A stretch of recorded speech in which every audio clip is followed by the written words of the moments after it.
Mula nang maulilang lubos ang binatang si Danilo, ay pangangaso na talaga ang kanyang pinagkakakitaan. Ang ganitong trabaho ay namana niya sa kanyang ama. Nung bata pa kasi siya, ay madalas siyang isinasama sa pangangaso. Kaya nang siya ay magbinata, tila naging biyasa na rin siya sa ganong klase ng gawain. Nalaman niyo na ba yung kumakalat na chismis sa lugar natin? Kalalaki mong tao, chismoso ka. Ano ba yun? Huy, puro kalokohan na naman yan siguro. Grabe naman kayo sa akin. Ganyan ba tingin niyo sa akin? Puro kalokohan lang ang alam? Sa totoo lang, oo. O sige na, sabihin mo na. Baka sakaling may mapala naman kami dyan. Si Bianca raw, buntis. Ano? Paano nabuntis Wala pa naman nangyayari sa amin Kung makapagsalita ka, akala mo naman syota mo. Di ka nga kilala nun Oo nga, feeling ko apo to bakit daw nabuntis? Malamang, nakipag-anuhan. Alangan naman makipagtitigan lang yun. May kinatagpo daw na lalaki sa Maynila. Ilang buwan bago bumalik, ayun, may laman na daw yung tiyan. Sigurado ka ba sa sinasabi mo? Baka naman, kabag lang ang laman ng tiyan yan, Buntis ka raw maglilimang buwan na. Saan mo naman nalaman yung balitang yan? Di saan pa? Sa nanay niya. Pambihirang nanay yan, Sariling anak chinichismis. Wala naman kasi magandang idinulot yang si Aling Puring sa anak niya Paano na to? Wala na yung pantasya ng bayan. Magkakaanak na. Hindi naman siya mamamatay. Pwede pa rin naman siyang hangaan kahit na may anak siya. Pero hindi lang siya basta makakaroon ng anak. Makakaroon na rin siya ng asawa at baka maikasal pa. Bakit ba parang sobrang halaga ng kwento ng buhay niya sa inyo? Pantasya niyo lang yun. Napakarami pang babae dyan Hindi mo kami maintindihan. Siya ang inspirasyon namin sa araw-araw para bumangon Gusto mo inspirasyon? Isipin mo lahat ng utang mo para may dahilan ka para bumangon at kumayod. Pero ang gara talaga Hindi pa nga ako nakakapagpakilala sa kanya. Naunahan na kaagad ako. Nabuntis na kaagad. Tigil nyo na yung kahibangan nyo. Ituon nyo na lang yung atensyon nyo sa mas mahalagang bagay. Sige na, bilisan nyo ng paglalakad. Paagabihin pa tayo. Kailangan maihatid kagad natin itong mga nahuli natin sa palengke. Napapailing na lamang si Danilo sa kanyang dalawang kaibigan. Hindi pa rin kasi niya maintindihan kung bakit gano'n na lamang ang pagiging patay na patay ng dalawa sa babae. Samantalang para sa kanya, wala namang espesyal kay Bianca maliban na lamang sa mukha nitong may kagandahan. Ang babaeng si Bianca ay matagal nang itinuturing na diyosa sa kanilang baryo. Kapag dumadaan ito, lahat ng lalaki ay napapalingon. Kahit ang matatandang may sakit ay biglang lumalakas kapag siya ang nasa harapan. Pero iba si Danilo sa lahat. Kahit na nagagandahan din siya sa dalaga, mas lamang ang kawalan niya ng pakialam sa babaeng yun. Makalipas lang ang ilang minuto, nakarating na rin sila sa palengke. Agad nilang inabot ang kanilang mga nahuling palaka at dagang bukid. Habang binibilang kung ilan ang kanilang nahuli, nakataas ang isang kilay ng tinderang si Aling Esang. Magkano na naman yan? Baka naman ang mahal-mahal na naman yan 500 na lang po ang kilo rito sa dagang bukid. Tapos, 400 naman po dito sa palaka. Ay nako, ang mahal-mahal naman yan. Pambihira. Sa iba nga ang mura. Sa kanila na lang kayo bumili. Mura pala Ang hirap-hirap manghuli nito tapos gusto nyo mura? Talaga namang mas mura sa kanila at ang sa inyo mahal. Kung mas mura nga sa kanila, di sana sa kanila ka na bumili kanina. O nga naman, Aling Esang. Huwag ka naman buraot. Pinaghirapan naman naming hulihin ang mga yan. Kung ganyan kakabarat sa mga tao, hindi ka yayaman, Aling Esang. Hay, huwag mong sinasabi yan dahil hindi mo hawak ang kapalaran ko. O ano, bibili niyo po ba? Sa iba ko na lang ito ibebenta. Oo na, bibilin ko na. Wisit. Wala kang magagawa kundi bilhin na rin kasi ibebenta mo rin naman to ng mas mahal Di ba garapal ang tawag sa ganyan? Bibilin mo ng mura tapos ibebenta mo ng napakamahal? He, manahimik na kayo. Bibilin ko na nga eh. Inabot na sa kanya ang pera. Pagkakuha, agad na naglakad ang mga binata paalis.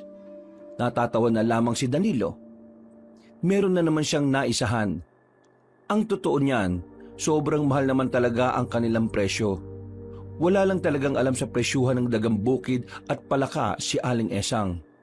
Sa madaling salita, meron silang nautong tao. Kinagabihan, Sira ulo talaga doon si Danilo kanina eh. Ang galing mong manguto ah. At si Aling Esang pa talaga inuto niya.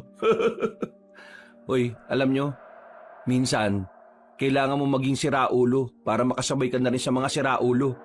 Kasi kapag hindi mo natutunang sumabay, kakainin ka nila ng buhay. Tama lang naman ang ginawa mo eh. Ganon din naman si Aling Esang sa mga customer niya. Sobrang garapal ng muka. Biruin mo, kilo ng gulunggong sa kanya 150. Eh, nasa 80 lang yung sa bayan eh. Natatawa na lamang ang magkakaibigan habang sila ay napagitna sa ginagatungan nilang mga kahoy. Hawak nila ang isang bote ng alak. Nakagawian na kasi nila na kapag marami silang huli, binibilan nila ang kanilang mga sarili ng tig-isang bote ng alak. Maya-maya lang din ay nakaramdam na rin ng antok ang binatang si Danilo. Umuwi na rin ang dalawa kaya natulog na lang din siya. Kinabukasan, panibagong araw, panibagong pangangaso na naman. Maaga siyang magsisimula ngayon dahil ang balita niya masama ang panahon. Usapan 5:00, anong oras na? 7:00 na. Nagpuyat na naman ba kayo? Hindi ako makatulog eh. Naiisip ko pa rin kung bakit nagpabuntis si Bianca sa taga Maynila. Uy, namang boses mo. Baka mamaya marinig ka pa ng nanay nun. O sige na, magkape na muna kayo. Pagkatapos aalis na tayo kaagad. Meron pa tayong hindi napupuntahan sa kagubatan eh. Makalipas lang din ng ilang minuto, umalis na rin ng 3. Bago sila makalabas ng kanilang baryo, nadaanan pa nila ang bahay ng babaeng si Bianca. Natanaw nila yun sa loob. May kasama itong lalaki na sa palagay nila ay yun ang nobya ng babae. Kung wala lang ibang nakakakita, parang gusto na lamang ding maglupasay ng 2 lalaki. Pre, Norman, wala na talaga tayong pag-asa. Baka kailangan na lang din nating tanggapin na hanggang dito na lang yung pagpapantasya natin. Sino ba kasing lalaking yun eh? At bakit dun siya nagpabuntis? Pwede namang sa akin, huy! Tigilan nyo na yung kalokohan nyo ah. Napapailing na lamang si Danilo. Hinilan na niya ang 2 para makaalis na rin sila. Mabilis ang kanilang lakad papunta sa paanan ng bundok. Nang makarating na sila roon, sa kanila inihanda ang kanilang mga gagamiting panghuli. Napapatingin pa si Danilo sa itaas. Nakita niyang unti-unti nang nagkulay itim ang mga ulap. Kapag umulan mamaya, mauna na kayo umuwi ah. Ha? Bakit kami mauna? Bakit ka naman magpapaiwan? Kailangan ko makarami. Kailangan ko ng pera eh. Kaya kapag umulan, umuwi na kayo. Delikado sa gubat kapag maulan eh. Alam niyo naman yun, di ba? Ano naman kung makidlatan? Kesa naman ikaw lang ang makidlatan, di ba? Isa pa, kailangan din namin ng pera. Gusto mo bang masolo lahat ng mahuhuli mo? Kasi kung yun ang gusto mo, edi sana Sira ulo. Ikaw talaga oh. Di naman yun ang iniisip ko eh. Oy Nando, kalmaan mo. Medyo hindi rin maganda yung sinabi mo eh. Pasensya na. Basta kapag umulan, alam niyo na kung anong gagawin niyo ah. Ayoko naman na mamatay kayo sa kidlat dahil lang sa sinamahan niyo ako. Pero pre, ganun din naman ang nararamdaman namin eh. Ayaw naming mamatay ka sa kidlat dahil lang iniwan ka namin. Eh di bahala kayo kung gusto niyo sumama. Desisyon niyo naman yan eh. Basta walang sisihan ah. Matapos ang kanilang paghahanda, ay umalis na rin sila. Pinasok nila ang kagubatan kahit nagbabadya na ang masamang panahon. Una nilang pinuntahan ang kakahuyan. Sa parting ito kasi nila nakita ang nagkukumpulang bayawak nitong nakaraan. Pero sa pagkakataong ito ay wala na silang makita. tanging ang mga bakas na lamang ang kanilang nadatnan. Wala na sila rito, pre. Saan naman kaya nagpunta ang mga yun? Malamang sa malamang, nakita rin nila tayo nung nakaraan. Patatalino pala mga bayawak no? Nakakaramdam na babalikan natin sila. Tingnan kaya natin dun banda. Mas maraming puno na may malalaking ugat dun eh. Baka dun sila nagsipasukan. Naglakad ang tatlo patungo sa direksyon na tinuro ni Norman. Pagdating nila roon ay wala pa rin silang nakita. Dismayado ang tatlo. Nakaramdam na sila ng gutom bandang tanghali. Kaya naisipan na lamang ng tatlo na pumunta ng ilog. Manghuhuli lang sana sila ng isda para kahit papaano ay meron silang makain. Pero nang dumating sila roon, isang hindi inaasahang senaryo ang kanilang nadatnan. Malayo pa lang, natanaw na ni Danilo ang isang babaeng nakadapa sa gilid ng ilog. Agad nila yung nilapitan. Paghawak nila sa leeg, wala na silang makapampulso doon. Gaagi pre, patay na yan ah. Ano nangyari dito mga pre? Kailangan na natin umalis dito. Paano tong babae na to pre? Baka mamaya tayo pa mapagbintangan dito. Yun na nga ang gusto kong sabihin Kapag may nakakita sa atin dito, baka tayo ang isipin pumatay sa babaeng yan. Kaya mas maganda nang umalis na kagad tayo. Bago maglakad palayo, tiningnan na muna ni Danilo ang babae. May kaputian yun. Makinis ang balat at sexy. Nakadapa nga lang ang babae kaya hindi niya gaanong makita ang mukha. Mabilis nilang nilisan ng lugar. Aminin man nila o hindi, kakaibang kaba na rin ang dumadaloy sa kanilang sistema. Yung kasi ang unang pagkakataon na may nakita silang bangkay sa kanilang paglalakbay. Kung magsumbong na lang kaya tayo sa mga pulis, para naman malaman din ng pamilya ng babaeng yun yung nangyari sa kanya. Hindi nga pwede. Paano kung tayo ang paghinalaan ng mga pulis? May punto siya, Norman. Ako man din, natatakot. Baka mamaya, kung magsabi tayo sa kapulisan, tayo naman ang pangunahing suspect nila. Ang mabuti pa, umuwi na lang muna tayo. Pero, saan na pala tayo dadaan? Ibang daan na itong napuntahan natin Hindi niyo ba natatandaan? Bakit? Hindi mo rin ba natatandaan? Magtatanong ba ako kung natandaan ko? Dito na lang, baka dito may daan. May bakas ng daanan Kahit na walang kasiguraduhan kung saan sila dadalhin ng daan na yon, ay sinubukan na lang din nila. Ang kaso nga lang, habang nasa kasagsagan sila ng paglalakad, ay bigla na lamang bumuhos ang malakas na ulan. Wala silang choice kundi ang maghanap ng masisilungan. Malas Sino ba may balat sa inyo sa puwet? Hindi ako sa singit yung sa akin Lalong hindi rin naman ako. Wala naman akong balat sa puwet Mahirapan tayo makabalik nito sa atin. Ilang tsansa ba para matamaan ng kidlat? Anong klaseng tanong yan? Kapag tumila ng bahagya ang ulan, saka na tayo lalabas dito. Walang nagawa ang tatlong binata. Nanatili lamang sila roon. Hindi na nila alam ang kanilang gagawin. Masyadong malakas ang ulan. Sinasabayan pa ng malalakas na pagkulog at pagkidlat. Inabot na nga sila ng gabi habang nakasilong sila sa ilalim ng punong sampalok. Buryong na ang tatlo. Kahit gustuin man nilang umalis, ay hindi rin naman nila magawa. Kung takbuhin na lang natin. Paano mo tatakbuhin? Ang dilim. Saan tayo dadaan? Hindi pa nga natin alam kung saan ang daan pabalik Anong gagawin natin dito? Magpapabulok tayo dito?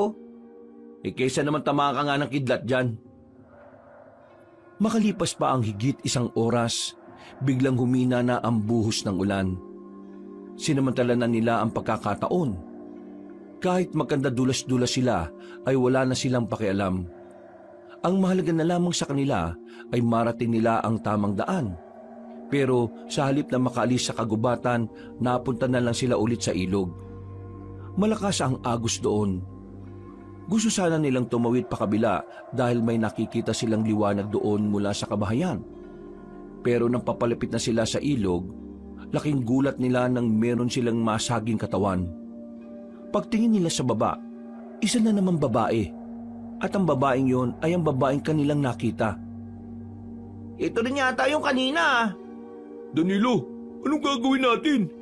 Mukhang sinyalis na to na parang may gagawin talaga tayo eh. Anong sinyalis? Tinangay lang yan papunta rito. Wala tayong gagawin dyan. Mauuna na sana si Danilo na tumawid sa malakas na agos nang bigla nilang marinig na umubo ang babae. Laking gulat nila. Napatras sila at napadistansya. Nanlalaki ang kanilang mga mata. Hindi nila alam kung papaanong nabuhay ang dalagang yun. Samantalang una na nilang nalaman na wala na yung pulso. Gagi, patay na yan di ba? Pre, may sa demonyo yata ang isang yan eh. Gagi, takbo! Sa takot ng tatlo, nagawa nilang tumakbo ng mabilis kahit na madulas ang dinaraanan nila. Nakatawid pa nga sila sa kabilang parte ng ilog. Wala na silang pakialam kung habulin sila ng babae o ano paman. Nang makalayo na sila, ay saka pa lamang sila tumigil. Ano sa tingin niyo ang babaeng yon? Putik, biglang nabuhay eh. Mga pre, baka naman demonyo yun. May demonyo bang nakahilata sa gilid ng ilog? Sigurado ka ba talaga kanina napatay na siya? Oo nga, nakita niyo naman di ba? Inalam ko kung may pulso pa. Wala na talaga. Kaya nakakapagtaka eh. Paanong nabuhay ang isang yun? Eh basta, ganito ang tatandaan natin. Wala tayong nakita. Walang babae. Walang nangyari sa ilog. Tama ka dyan. Ganyan nga. Oo, yan ang iisipin natin. Huminga ng malalim ang tatlo. Makalipas lang ang halos 2 oras, nakaalis na rin sila ng kagubatan. Nakauwi naman sila ng ligtas. Pero wala silang nahuling kahit na ano pang hayop. Basang-basa pa sila ng ulan. Higit sa lahat ay gutom na gutom. Kaya naman, nang tumila na ang ulan, tumambay na muna sila sa bahay ni Danilo. Nagpresentang magluto ng sabaw si Norman kahit na alanganing oras na rin. Si Danilo naman nakaupo lang sa harapan ng pintuan habang nakatulala. Hindi pa rin mawala-wala sa isipan niya ang mga nangyari. Oh, ayos na to. Pagati-hatian na lang natin. Pre, Danilo, huwag mo na masyadong isipin yun. Baka ikabaliw mo pa yan. Hindi ba kayo nahihiwagaan sa babaeng yun? Nahihiwagaan din siyempre. Ngayon lang kami nakakita ng taong namatay na pero nabuhay ulit. Kung itanong ko kaya kay Mang Kapa bukas ng umaga, baka may alam siya sa ganun. Ano bang mapapala mo kung may alam nga siya? Makakahuli ka ba ng dagang bukid? Basta, di matahimik ang kalooban ko eh. Diyos ko naman ikain mo na lang yan, pre. Inabutan na siya ng 2 ng isang mangkok. Nagsandok na lang din siya para makakain na rin. Hanggang sa pagtulog, hindi pa rin matahimik ang kalooban ng binata. Paulit-ulit na bumabalik sa isipan niya ang babae. Maya-maya lang din ay umuwi na ang 2. Oras na ng kanyang pagtulog. Pero kakahiga niya pa lang sa papag, nakarinig na agad siya ng kalabog. Napatigil siya. Nagtataka. Kaya naman ay agad siyang lumabas ng kanyang silid. Nagmamadali siyang buksan ng pintuan. Pagbukas niya ay isang babae ang bigla na lamang humilata sa pintuan. Sumandal pala roon ang dalaga. Nang mapansin niya ang kabuuan ng babae, nanlaki ang kanyang mga mata nang maalala na ito yung babaeng nakita nila sa ilog. Pero sa pagkakataong ito, meron na itong malay. Tulong? Anong tulong? Patay ka na eh. Hindi pa ako patay. Buhay pa ako. Tulungan mo ako, nakikiusap ako. Paano ka nabuhay? Sige nga sabihin mo, demonyo ka no? Nagmamakawa ako sa iyo. Tulungan mo naman ako. Gusto ko bang mabuhay. Nakita na lamang ng lalaki ang malalaking sugat na nasa bandang kaliwang dibdib nito. Napatingin din siya sa labas. Nababahalang binata na baka merong makakita sa kanila. Kaya para makaiwas sa kung anumang iisipin ng mga tao, hinila niya ang babae papasok at saka sinarado ang pintuan. Ano bang nangyari sa'yo? Bigla na namang nawala ng malay ang babae. Noong mga oras na yon, mas lalo na siyang kinabahan. Natataranta siya. Hindi niya alam ang kanyang gagawin. Kaya naman, lumabas siya ulit at pinuntahan ng dalawang lalaking kaibigan. Pero sa kasamaang palad, nakatulog na agad ang dalawa. Bumalik na naman siya sa kanila. Nasa sahig pa rin ang babae. Kahit natatakot at nababahala siya roon, sinubukan na rin niyang iayos ang babae. Hiniga niya ito sa papag. At sa hindi inaasahang pagkakataon, napatingin siya sa katawan nito. Basang-basa kasi ang katawan ng babae kaya bumabakat ang katawan nito. Pilit niyang binubura sa isipan ng pagnanasa. Nakatuon lamang siya kung ano ang gagawin sa babae at sa sugat nitong kitang-kita niya na nasa itaas ng kaliwang dibdib. Ay naku, pambirang buhay naman to, Lord, oh. Ang dami ko nang iniisip. Bakit idinagdag niyo pa ito? Kumuha na lamang siya ng panlinis sa sugat. Kahit nakakaunti lang ang kaalaman niya sa paglilinis ng sugat, sinubukan niya pa rin. Nakokonsensya kasi siya sa oras na may mangyaring masama sa babae tapos wala siyang ginawa. Agad na nilinisan ni Danilo ang sugat ng dalaga. Matapos yun, ang naging problema naman niya ay kung papaano ito papalitan ng suot. Basang-basa na rin kasi ang papag niya. Lord, wala akong gagawing kasalanan ha. Nagbabagandang loob lang ako. Pinikit na lamang niya ang kanyang mga mata. Nang akmang aalisin na niya ang damit ng babae, napadilat siya nang bigla siya nitong hawakan sa kamay. Namimilog ang mga mata niyang nakatingin doon. Nagtama ang kanilang paningin. Wag, ako na. Kaya mo na bang kumilos? Maraming salamat sa paggamot sa sugat ko. Kaya ko nang gumalaw. Oo, sige na. Magpalit ka na ng damit. Basa-basa na yung katawan mo eh. Tapos, umalis ka na kaagad ah. Sandaling lumabas si Danilo. Pagbalik niya ay suot na ng babae ang kanyang malaking damit. Pero nanatili lang yon sa ibabaw ng kanyang papag. Nakatingin na parabang hindi alam ang gagawin. Oh, alis na. Baka mamaya ay mapahamak pa ako dahil sa iyo eh. Pwede bang dito na muna ako? Ha? Anong sinabi mo? Kung pwede lang na dito na muna ako. Wala kasi akong mauuwian eh. Teka nga. Tagasan ka ba? Ano ba nangyari sa'yo at bakit may sugat ka? Taga Baryo Swangit ako. Ang baryo na kung saan puro pangit ang nakatira maliban sa akin. Ang pinagsasabi mo? Niloloko mo ba ako? Hindi. Doon naman talaga ako nakatira eh. Bakit ba ayaw mong maniwala? Tinatanong mo pa talaga ako kung bakit ayaw kong maniwala. Sino ka ba para pagkatiwalaan ko? Hindi nga kita kilala eh. Hindi ko nga rin alam kung paano mo ako nasundan dito eh. Hindi ko rin naman alam na dito ka nakatira. Hindi rin kita kilala. Basta ito lang yung unang bahay na tingin ko tatanggap sa akin.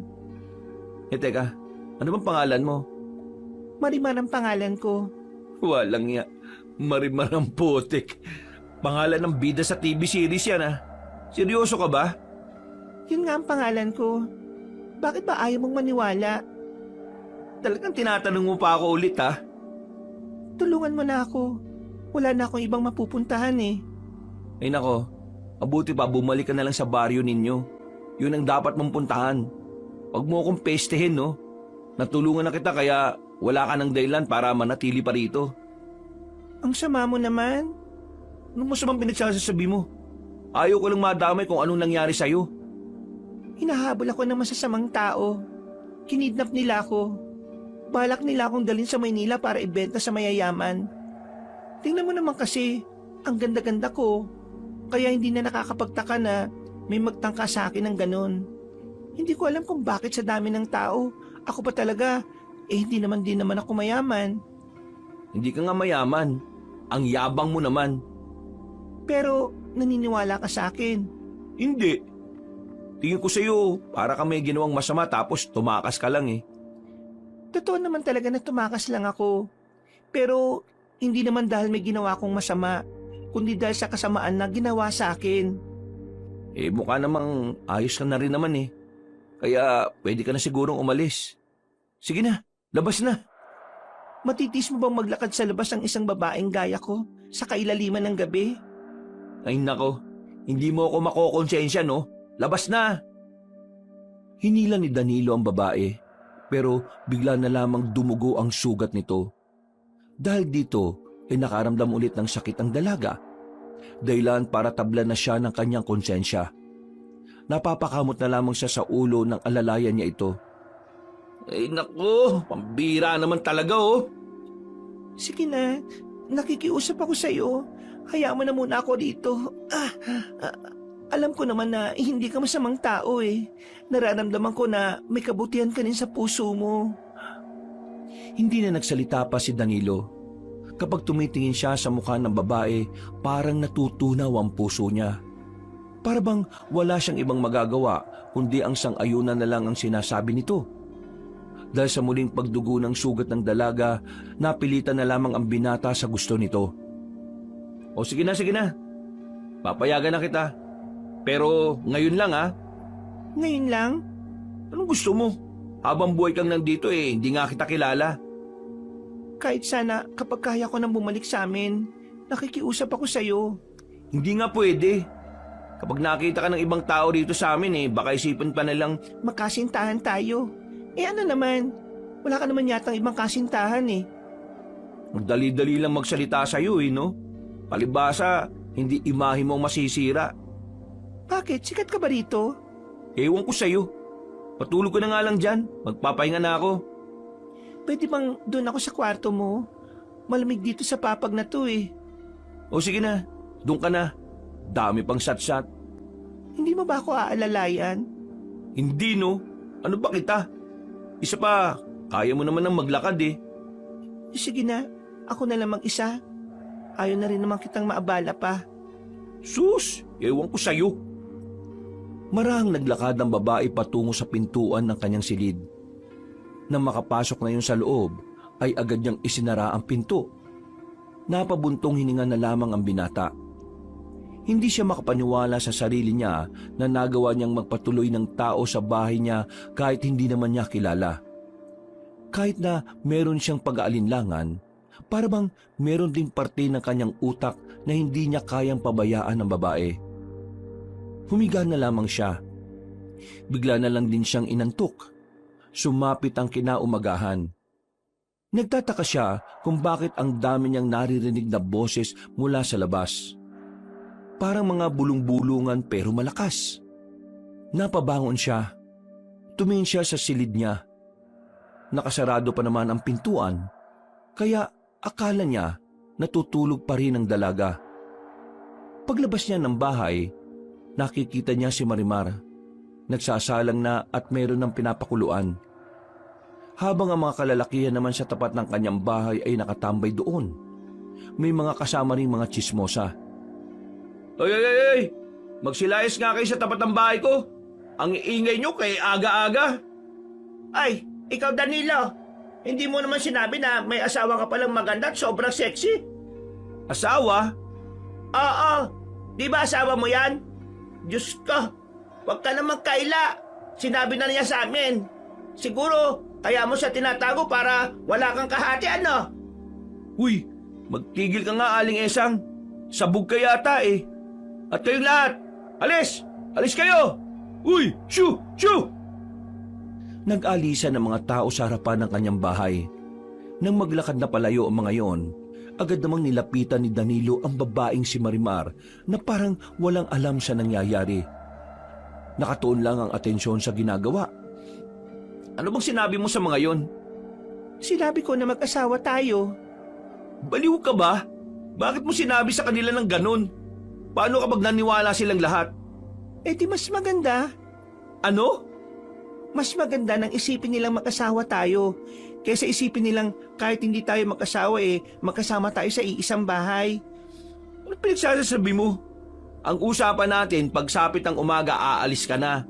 Pero bakit nandito ka pa? At gumawa ka pa talaga ng eksena? Hindi mo na ako pwedeng paalisin. At bakit hindi? Kapag pinalis mo ko, masisira ang imahe mo. Iisipin nilang pinalayas mo ang asawa mo. Pinlano mo to, no? Sabihin mo nga. Hindi. Bakit ko naman gagawin yun? Tinulungan mo na nga ako tapos gagawin ko pa yun sa'yo. Yun na nga Tinulungan na kita, kaya bakit mo pa rin ako ginugulo? Hindi naman kita ginugulo. Ikaw lang naman ang nag-iisip niyan eh. Tutulungan din kita. Tingnan mo, marunong ako magluto. Eh sino bang nagsabi sa'yo na magluto ka? Eh ganun naman ang ginagawa ng asawang babae, di ba? Ay nako, wisit naman talaga oh! Ngumiti sa kanya ang dalagang si Marimar. Sa ganda ng ngiti nito, ay sa malayo na lamang siya napatingin. Hindi niya alam kung bakit nakaramdam siya ng kaba. Kaba na hindi niya naman alam kung saan nagmumula. Hindi na nakapagmaktol pa ang binata. Nanahimik na lamang siya sa loob habang hinihintay na matapos ang ginagawa ng babae. Maya-maya pa, nakaisip siyang lumabas. Bibili siya ng sarili niyang pagkain. Wala kasi siyang tiwala sa niluluto ng dalaga. Sa isip niya, baka may gayuma yon o kaya naman lason. Habang naglalakad, aksidente niyang narinig ang pakikipag-usap ng isang matandang lalaki gamit ang dipindot nitong cellphone. Naintriga ang binata kaya nagtago muna siya sa gilid. Bantayan niyo ang area. Malakas ang kutob ko na nandyan lang ang mga aswang na yan. Hindi tayo papayag na makalusot ang mga yan. Delikado sila. Malaking problema yan kung makakaabot yan dito sa atin. Sige na. Tawagan niyo na lang ako mamaya kapag may balita na ulit. Nang marinig yun ni Danilo, ay bahagya siyang nagtaka. Hindi niya kasi inakala na pinupuntirya rin pala ng albularyong si Kapa ang mga nilalang na yon. Ang pagkakaalam niya lang kasi ay manggagamot lang ito at nagpapalayas ng masasamang espiritu. Aalis na sana siya pero hindi niya inaasahan na alam pala ni Mang Kapa na naroon siya. Kung ano man ang narinig mo, wag na wag mo muna ipagsasabi sa iba. Naintindihan mo ba ako? Oh, wala naman po akong narinig eh. Bakit, bingi ka ba? Hindi naman po. Eh di ba'y narinig ka? Opo eh. Hindi pwede malaman to ng iba ha. Hindi pa namin alam kung sino ang kalaban kaya walang makakalabas muna na impormasyon. Hindi ko po talaga alam ang sinasabi niyo eh. Pero ano po bang nangyayari? Hindi ko pwedeng sabihin sa iyo dahil hindi ka naman konektado rito. Ang gagawin mo lang naman ay manahimik. Yun lang. Totoo po pala talaga mga aswang ano? Oo, totoo sila. Hindi mo ba alam yon? Hindi po eh. Ngayon ko lang din narinig. Tapos galing pa sa inyo kaya naniwala na kaagad ako. Totoo ang mga aswang. At hindi mo malalaman kung sino sila. Kaya ikaw, dahil sinabi ko na rin naman sa'yo, mag-iingat ka. Tandaan mo ha, ang mga taong may alam, mas mabilis na namamatay. Mang Kapa naman, lakas manakot eh. Hindi kita tinatakot. Binibigyan lang kita ng ideya na minsan mas maganda ng tawagin kang mangmang kaysa tawagin kang testigo. Naglakad na rin palayo ang matandang si Mang Kapa. Napakamot na lamang sa ulo si Danilo. Aminadong kinakabahan din siya sa sinabi ng matanda. Hindi niya maiwasang hindi paniwalaan ang sinasabi nito. Mula pa kasi nung bata siya, idolo na niya ang matanda sa maraming bagay. Ito rin ang nag-alaga sa kanya nung nawala ng 1 buwan ang kanyang mga magulang. Aswang? Totoo ang aswang? Diyos ko, paano kung mapadpad nga sila rito? Baka mamaya maraming mapahamak dito. Ay nako, pambirang buhay to. Hindi na matahimik. Tumuloy na lamang siya sa kanyang pupuntahan. Nakabalik naman siya sa kanilang bahay na daladala ang pagkaing binili. Pero pagpasok niya, nakita niyang nakahain na ang mga pagkain sa lamesa. Maayos ang pagkakahain. Talagang pinaghandaan. Sa hindi malamang dahilan, nahiya siyang ipakita ang binili niya. Lihim niya itong inihagi sa gilid. Ikaw ang lahat ng nagluto nito? Lahat ka naman. Para naman ang dami nito. 2 putahe lang naman yan eh. Bagoong yung isa naman sinigang na hipon. Kinuha ko yung hipon na nakaimbak doon. Hindi ko naman sinabing iluto mo yun eh. Pulutan namin ng mga kaibigan ko yun. Mas masarap kung gagawin mong ulam. Kapag hindi ito masarap ah. Tinikman ng binata ang niluto ni Marimar. Pagtikim niya, muntikan na niyang makalimutan ang kanyang pangalan. Muntikan na niyang akalain na totoong asawa niya ang dalaga. Napatingin siya sa mukha ni Marimar. Nakangiti ito sa kanya. Para siyang mababaliw habang pinagmamasdan ang ngiti ng babae. Sa buong buhay niya, ito ang unang pagkakataon na nakakita siya ng ganong kagandang mukha. Nilapag niya ang kutsara. Nagtaka naman si Marimar. Hindi ba masarap? May iniligay kang gayuma dito, no? Ha? Anong gayuma? Bakit ganito to kasarap? Kahit mukhang hindi naman. Ano ginawa mo? Malamang, nagluto. Ayoko na nito. Oh, bakit naman? Baka mamaya kung ano pang mangyari sa akin. O sige, kung ayaw mo pang kumain, ilagay mo na lang muna dyan. Ako na lang ang kakain. Tumayo si Danilo at nagtungo sa kanyang silid. Pero ang totoo, hindi lang talaga siya makapaniwala na masarap ang luto ng babaeng hindi naman niya kilala. Siguro magaling siyang chef. O kaya sikat siyang chef sa Maynila. Hindi eh. Baka mamaya tsamba niya lang yun eh. Halos isang oras ding nagmukmok ang lalaki sa kanyang silid. Nabulabog naman siya nang biglang dumating ang kanyang dalawang kaibigan. Masamang balita ang daladala ng dalawa kaya agad siyang napabangon. Ano bang problema niyo? Para kayo nakakita ng multo ah. Pre, si Bianca. Pambihira, si Bianca na naman. Pre, wala na si Bianca. Malamang, pupunta ng Maynila yun at sasama na sa nakabuntis sa kanya. Hindi yun, pre. Ano ba kasi yun? Si Bianca wala na. Patay na. Patay lang pala eh. Ano? Patay na si Bianca? Umalis daw yung kagabi kasama nung nakabuntis sa kanya. Sumakay ng tricycle. Tapos kanina lang umaga, natagpuan yung tricycle. Patay yung driver. Yung lalaki nakabuntis sa kanya, pati na rin si Bianca. Patay silang lahat. Ha? Sino namang tarantadong gagawa nun? Ang sabi nila, inatake raw ng aswang eh. Si Bianca raw talaga ang puntirya. Pero dahil lumaban yung lalaki at yung driver, ayun, nadali rin sila. Nangyayari na yata. Ang alin? Ha? Wala. Ayun, nangyari na. Napahamak sila. Dapat kasi di sila nalabas ng gabi. Awawa naman si Bianca, pre. Pati yung anak nila. Kung alam ko lang na mangyayari yun sa kanila, hindi sana pinigilan ko sila. Hindi ka naman nila close, no? Sabay-sabay silang napatingin sa kabilang papag nang marinig nilang humikab ang babaeng si Marimar. Nagulat si Nando at Norman sa kanilang nakita. Namukhaan kasi nila ang babaeng yon. Uy, pre, anong ginagawa ng babaeng yan dito? Di ba yan yung nasa ilog? Ha? Oo.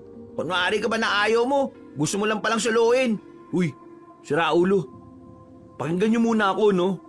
O sige, magpaliwanag ka nga. Magsasalita na sana ang lalaki nang biglang bumangon ang babaeng si Marimar. Nakangiti yun sa kanila. Kahit ang dalawa ay nakaramdam din ng pagkailang at hiya.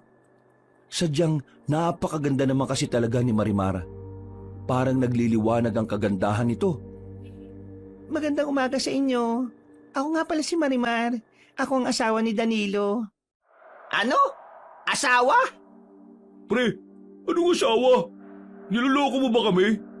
Magkakilala siguro kayong dalawa, no? Hindi ko kilala yan. Kagabi nang umuwi tayo, nagulat na lang ako na nakarating na yan dito sa bahay. Tapos, may sugat niya sa dibdib. Kaya tinulungan ko. Akala ko kasi mamamatay na. Hindi ko naman inakala na matapos kong tulungan yan ganyan pala kasira ulo yan. Sinabi ba naman sa mga kapitbahay na asawa ko siya? Na ang usapan naman namin aalis na siya kaninang umaga. Pero ngayon, ayan, nandito pa rin. Totoo ba? Totoo ang lahat. Wala na kasi ako mapupuntahan kaya gusto ko sanang nandito lang muna ako. Pre, dito na muna yan. Para naman may dahilan kami lagi para dumalaw. O nga naman, di yung puro mukha mo lang yung nakikita namin. Magtigil nga kayo. Yan na naman kayo sa kamanyakan nyo Aalis yan dito. Hindi yan pwede magtagal dito dahil ayaw ko namang maging laman ng chismis. Parang awa mo na, dito na muna ako.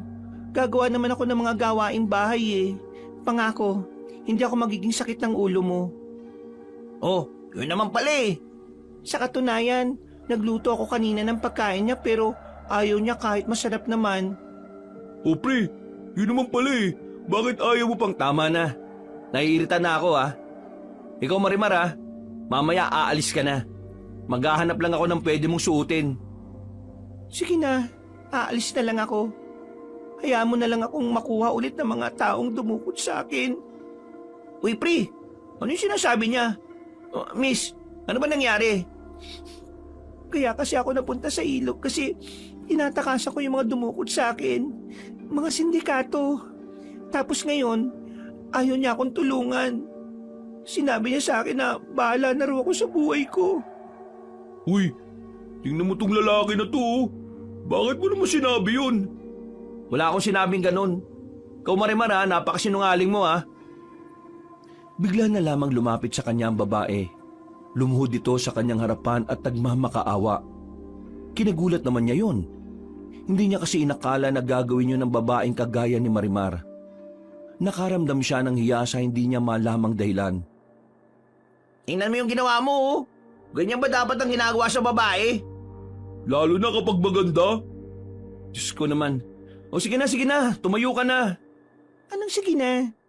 Dumito ka na muna sa bahay hanggat hindi mo pa kayang umuwi sa inyo. Talaga? Pero ito lang ang ayaw ko Ayaw ko ng makalat. Ayaw ko ng maingay. Ayaw ko ng tamad na tao. Isa pa, ayaw kong ipagkalat mo na asawa mo ko. Nasabi ko na eh. Di bawiin mo. Anong sasabihin ko? Sabihin mong hindi kita kaano-ano. Uy, mag-isip ka nga. Sasabihin mong di kayo magkaano-ano ano na lang ang iisipin nila at nandito yan sa bahay mo. Mismo. Ikaw nga mag-isip pre. Napapakamot na lamang sa ulo si Danilo. Pakiramdam niya ay napagkakaisan siya ng mga iyon. Kaya sa dulo, wala rin siyang nagawa. Hindi rin maintindihan kung bakit parang hindi niya kayang tanggihan ng babaeng si Marimar. Tumingin lang siya sa mata nito at para na siyang nanghihina. Nagtagumpay ang tatlo sa kanilang kagustuhan na manatili ang babae sa bahay na yon. Tuwang-tuwa si Norman at Nando dahil sa wakas meron na naman silang bagong pinagpapantasyahan. Pero si Danilo hindi niya magawang matuwa. Hindi dahil ayaw niyang naroon ng babae, kundi dahil sa mga naiisip niya. Pakiramdam niya kasi hindi tama na magkasama sila ni Marimar sa iisang bahay. Lalo na't meron na siyang nalalaman sa sinabi ni Mang Kapa. Kinagabihan, Huwag ka nang kumilos, ako nang bahala magluto. Ang kailangan lang hindi kita inuutusan ayaw ba kung ako na ang gagawa? Hindi kita inuutusan Pinapaalala ko lang na kahit hindi kita utusan, gumawa ka pa rin sa pamamahay ko Oo naman. Hindi mo naman kailangang ipaalala Alam ko naman ang responsibilidad ko bilang asawa mo. Sumakit ang ulo ni Danilo kay Marimar. Sinabayan pa ito ng panggagatong ng dalawang binata. Kaya hindi pa man natatapos ang araw, pakiramdam ni Danilo na puputi na ang buhok niya dahil sa sobrang konsumisyon. Pero sa tuwing titingnan niya ang babae, hindi niya may paliwanag kung bakit parang hindi niya kayang magalit dito. Samantalang hindi naman niya ito kilala. Wala man lang nga siyang ideya kung ano ang pinagmulan nito. Maliban na lamang sa kwento ng babae na agad naman nilang pinaniwalaan. Makalipas ang ilang araw, linggo at dumating na nga rin ang buwan, nanatili pa rin ang dalaga sa kanyang bahay. Maging siya ay hindi rin makapaniwala na tila magiging parte na rin ng sistema niya si Marimar. Naging mabuti naman din kasi si Marimar sa kanya. Mula nang dumating ito, naging madali ang buhay niya sa loob ng bahay. Si Marimar na rin kasi ang gumagawa ng lahat. Darating na lang siya para kumain. Marami na nga rin ang nagsasabing mabuting asawa ang babae. Kanina ka pa narito, hindi mo man lang inayos tong mga naglaglagan. Galit ang babae nang dumating ito galing sa labas. Habang si Danilo naman nakaupo lang sa harapan ng lamesa kasama ang dalawa nitong kaibigan. Oh, tingnan mo. Galit yung asawa mo. Yan kasi, tamad-tamad. Tamad? Asawa ni. Hoy, tumigil nga kayong dalawa. Wala ako sa mood Ikaw pa ngayon ang wala sa mood. Ako na nga ang gumagawa ng lahat Aayusin mo lang naman yung mga nagbagsakang kaldero. Sino nagsabi na kumilos ka rito? Inutusan ba kita? Matagal na kitang pinapalis dito pero ayaw mo. Tapos ngayon aangal ka na ikaw lahat gumagawa dito. Huwag mong gawin kung ayaw mo. Ganun lang naman kasimple. Nagulat si Nando at Norman sa sinabing yun ni Danilo. Ramdam nila ang pagkapiko ng lalaki. Si Marimar naman ay hindi na lamang nagsalita. Pumunta na lamang sa labas para makapagluto. Sa inis niya ay iniwan niya ang mga tao sa bahay niya. Hindi niya alam kung saan siya pupunta. Basta naglalakad lang siya at wala siyang pakialam sa paligid niya. Banas na kasi siya kay Marimar. Hindi niya naman magawang palayasin ng totoo. Hanggang salita lang siya. Ayaw niya pang aminin sa sarili niya na sa mga nakalipas na araw, unti-unti na rin siyang nahuhulog sa dalaga. Hindi niya lamang yung pinapahalata. Rico, atuto ko kasing tumingin sa dinaraanan mo. Ang laki-laki ko hindi mo ko nakita. Ikaw nga rin hindi mo ko nakita eh. Nakita kita. Nakita mo naman pala ako, bakit hindi ikaw ang umilag? Kasi gusto kong malaman mo na hindi ka nakatingin. Ha? Huwag mo akong kabalahin. Meron akong hinahanap. Sige na.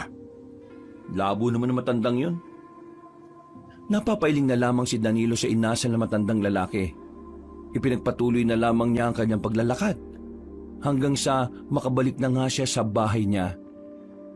Tapos nang magluto si Marimar pero hindi niya yun nakita sa bakuran. Pagpasok naman niya ng bahay, wala sa sala, nakasarado ang kwarto niya, kaya inisip niyang naroon yun. Pagtulak niya ng pinto, nakita niya si Marimar na nasa sulok, nanginginig sa takot, nakasaklob ng kumot. Hindi niya alam kung anong problema ng dalaga, pero base sa kanyang nakikita, para itong takot na takot. Hoy, anong nangyayari sa'yo? Huwag mo ako sasaktan. Uy, di kita sasaktan no? Lumayo ka sa akin sa bulay. Lumayo ka. Hindi ako si Sabulay. Ano ba pinagsasabi mo? Nilapitan ni Danilo ang babae. Marahan niyang inalis ang kumot na nakasaklob dito. Pagtingin niya kay Marimar, kita niyang marami na itong sugat sa kamay. Mahaba ang kuko at ang mga mata nito ay namumula. Nagtataka ang lalaking si Danilo kung bakit nagkaganon ng babae. Pero may nahon niya itong kinausap. Marimar, ano ba nangyayari sa'yo? Sabihin mo nga sa akin. Danilo? Oo, ako nga ito, si Danilo. Walang ano-ano, bigla na lamang yumakap ang dalaga kay Danilo. Iyak ito ng iyak. Pero agad na kumala si Danilo sa kanya. Sabihin mo nga sa akin kung ano nangyayari. Yung humahabol sa akin, nakita ko siya sa lugar na ito. Ano? Teka. Nakita ka ba niya? Tingin ko hindi. Isumbong na natin sa kinauukulan. Baka naman... Wag, ayos na ako. Hindi na ako natatakot. Basta, nandito ka na. Ha? Mapanganib sila eh. Wag na. Ayoko may mangyaring masama sa'yo. Kaya nga para walang mangyaring masama, sabi mo sa akin kung sino... Hindi na. Pakiusap, wag na. Huminga na lamang ng malalim ang binatang si Danilo. Naupo na lamang ito sa kama. Napansin din kasi niya ang kalungkutan sa mata ng babae. Pakiramdam niya ay nararamdaman niya rin yun. Huwag ka munang lalabas ng ilang araw ha. Kailangan mo mag-ingat kung talagang nakita mo rito yung taong yun. Kung hindi mo pa kayang sabihin kung sino siya, naiintindihan ko. Sabihin mo na lang sa akin kapag handa ka na. Tumango na lamang si Marimar. Lumabas na rin ng silid ang lalaki. Nung gabing yun, aminado siyang nag-aalala rin siya para kay Marimar. Kaya pagkatapos nilang kumain, pinapasok na niya ito agad sa kwarto. Humiga na rin ang binatang si Danilo. Maya-maya lang din ay nakaramdam na siya ng antok. Kinaumagahan ay maaga siyang nagising. Bago siya bumangon, natanaw na kagad niya na bahagyang nakabukas ang pintuan ng kanyang silid. Pagtingin niya sa loob, wala roon si Marimar. Nang tumingin din siya sa labas, wala rin yun. naghintay siya ng ilang minuto sa pag-aakalang may binili lamang ang babae. Pero umabot na siya ng 1 oras ay wala pa ring lumilitaw na Marimar. Baka naman may pinuntahan lang, pre. O baka bumili lang. Kung may pupuntahan yun, magpapaalam yun sa akin. Kung may bibili naman, hindi naman yung tatagal ng 1 oras. Nasaan yun? Baka naman may koneksyon to sa kinakwento mong nakita niya yung naghahanap sa kanya. Ang hinala ko nga, umalis siya para hindi na ako madamay sa gulo. Bakit parang nag-aalala ka dyan? Di ba dapat masaya ka? Kasi wala na siya rito. Kasi yun naman ang gusto mo, di ba, nung una pa lang? Yun na nga. Akala ko magiging masaya ako kapag wala na siya. Pero, hindi pala eh. O sige, ganito na lang.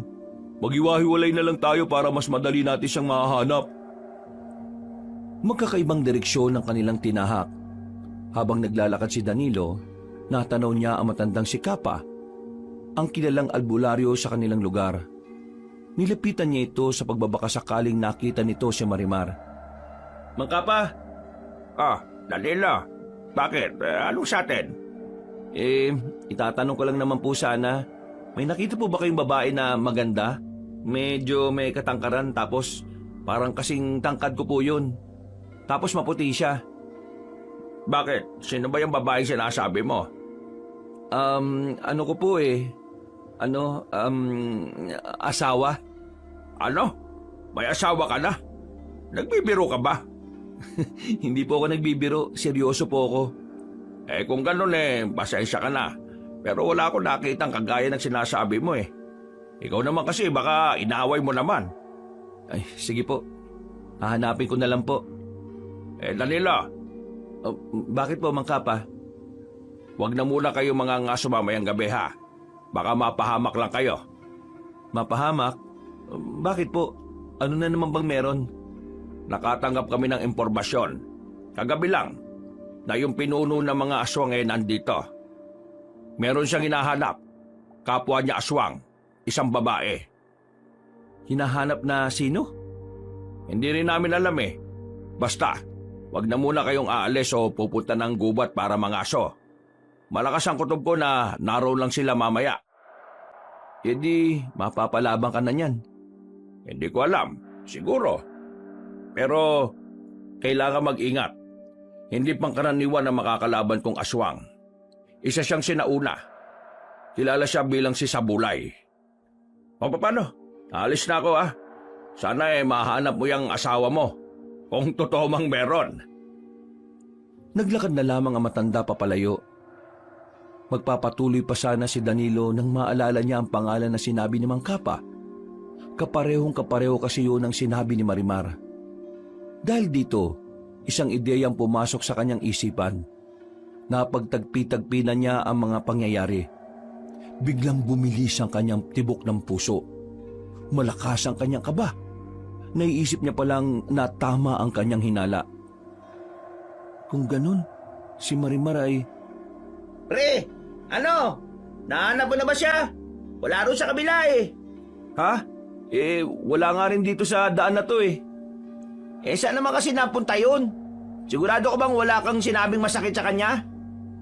Wala. Maayos naman ang pag-uusap namin nung gabi. Nagulat na lang ako, bigla na lang siyang nawala. Pero sa isip-isip ni Danilo, alam na niya ang tunay na dahilan. Ang kaso, hindi niya pwedeng sabihin sa dalawang kaibigan niya kung bakit umalis ang dalaga. Dahil kapag ginawa niya yon, siguradong malalantad na rin ang tinatago ng babae. Habang tumatagal, palala ng palala ang sitwasyon at pakiramdam ni Danilo unti-unti na siyang nagkakaroon ng ugnayan sa mga aswang. Makalipas pa ang ilang araw, hindi pa rin nila makita si Marimar. Ipinalalagay na lamang ni Danilo na baka yun na talaga ang kapalaran ng babae. Ipinagdasal na lamang niya na sana nasa mabuting kalagayan lang ang dalaga. Isang gabi, nagkayayaan na naman ng tatlong magkakaibigan ng dahil sa matinding pangangailangan. Wala nang panggastos si Danilo. Si Norman at Nando naman ay pinapalayas na ng sariling pamilya dahil walang naiaambag. Medyo marami-rami na tong huli natin ngayon. Pwede na siguro tayo umuwi. Danilo, ano sa palagay mo? Aabot naman ng 1,000 yan kapag binenta. Lagpas na yata to. Tsaka, meron pa nga tayong isang huli na bayawak oh. O di, sige, palag na yan. Uwi na tayo. Gutom na rin ako eh. Hindi pa man nakakalayo ang magkakaibigan nang bigla silang makarinig ng malalakas na angin na nanggagaling sa kagubatan. Agad niyang pinaupo ang dalawa niyang kaibigan.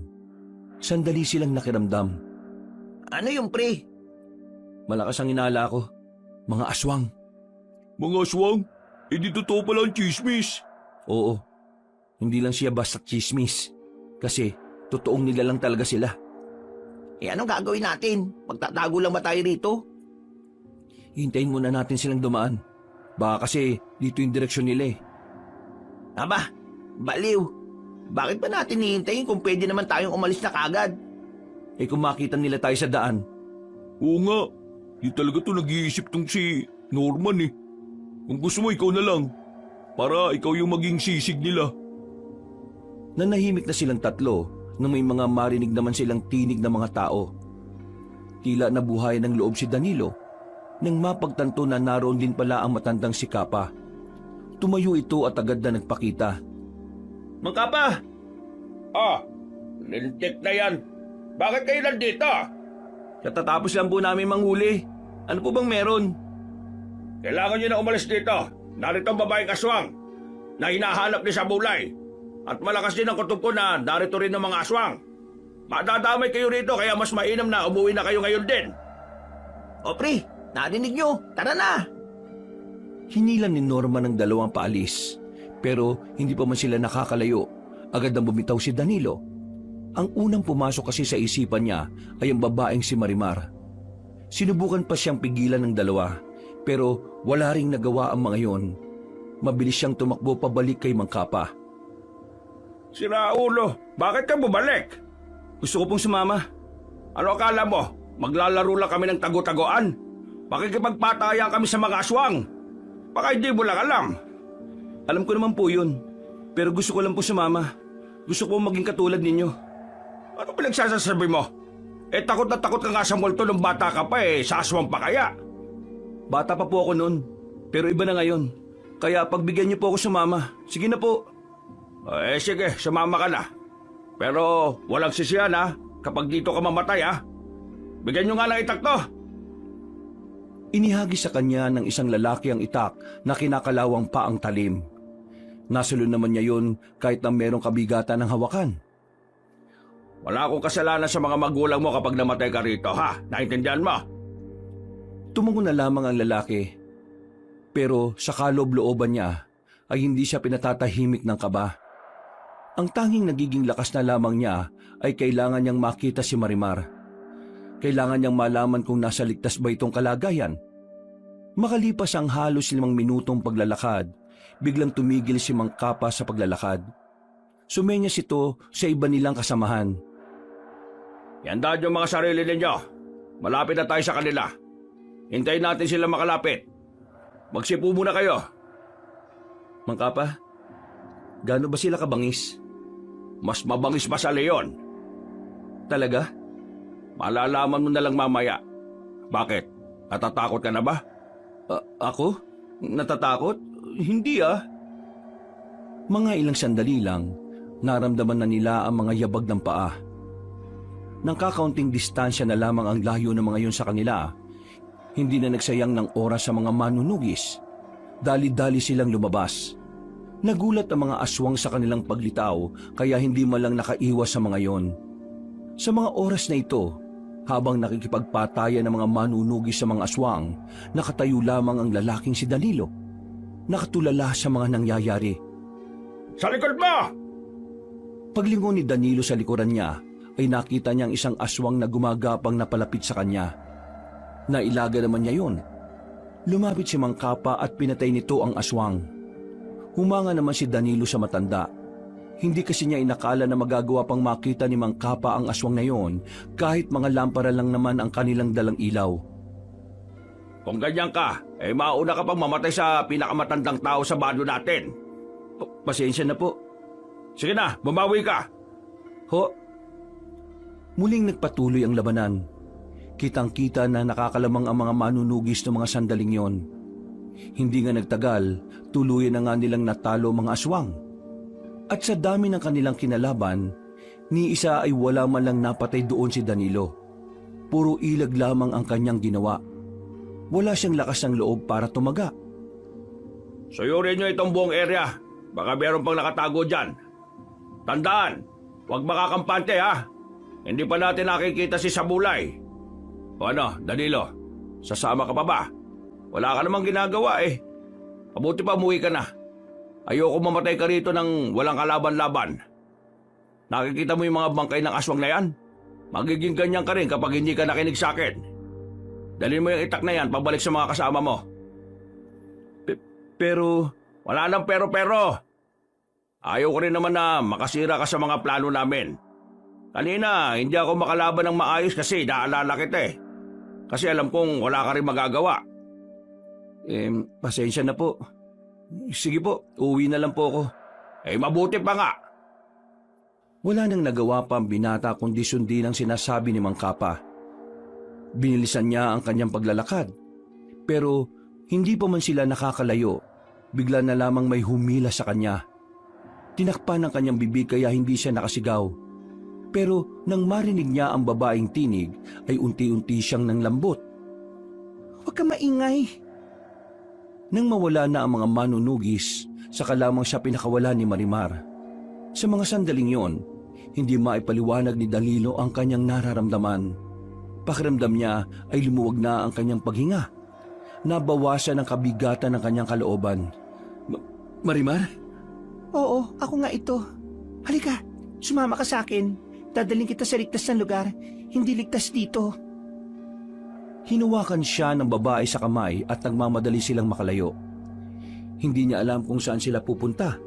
Pero panatag ang kanyang kalooban dahil kasama niya ang dalaga. Makalipas lang ang ilang minuto, nakarating na rin sila sa isang maliit na kubo. Pumasok sila sa silong nito. Doon ay meron may butas at merong hagdanan pababa. Ano to? Sumama ka na lang. Sa baba ko ipapaliwanag ang lahat. Bumaba sila sa hagdanan. Binuksan naman ni Marimar ang mga lampara na nakasabit sa pader. May halong pagkamangha si Danilo na makita na niya ang lugar doon. Parang normal na bahay lang pero nasa ilalim ng lupa. Dito ako nakatira. Huwag ka mag-alala. Walang nakakaalam nito kung hindi ako lang. Matagal ka na nakatira dito? O dito ko lang tumira mula nung umalis ka sa akin? Mula lang nang umalis ako sa iyo, natuklasan ko itong lugar na ito. Bahay ng dating magsasaka na umalis na. Wala akong pakialam kung ano ang kasaysayan ng bahay na ito. Ang gusto kong marinig ay kung bakit ka umalis nang walang paalam. Anong problema mo? Sino mga humahabol sa'yo? At ano ka ba talaga, Marimar? Umamin ka nga sa akin. Tama bang iniisip ko na ikaw yung hinahanap ng mga aswang? Na ikaw rin ang hinahanap nila Mang Kapa? Na isa ka nga talagang... Oo, aswang ako. So tama nga ako. Oo, tama ka nga ng hinala. Isa akong aswang. Kung aswang ka, anong motibo mo sa akin? Papatay mo ba ako? Kakainin mo rin ba ako? Hindi lahat ng aswang kagaya ng mga iniisip mong gumagawa ng karahasan. Di sinasabi mong iba ka sa kanila. Oo, iba ako sa kanila dahil hindi ako gumagawa ng masama. Kalokohan naman yan. Ang sabi ni Mang Kapa, lahat ng aswang pumapatay ng tao kasi tao ang kinakain ninyo. Yun ang sinabi niya sa'yo kasi yun lang naman ang alam niya eh.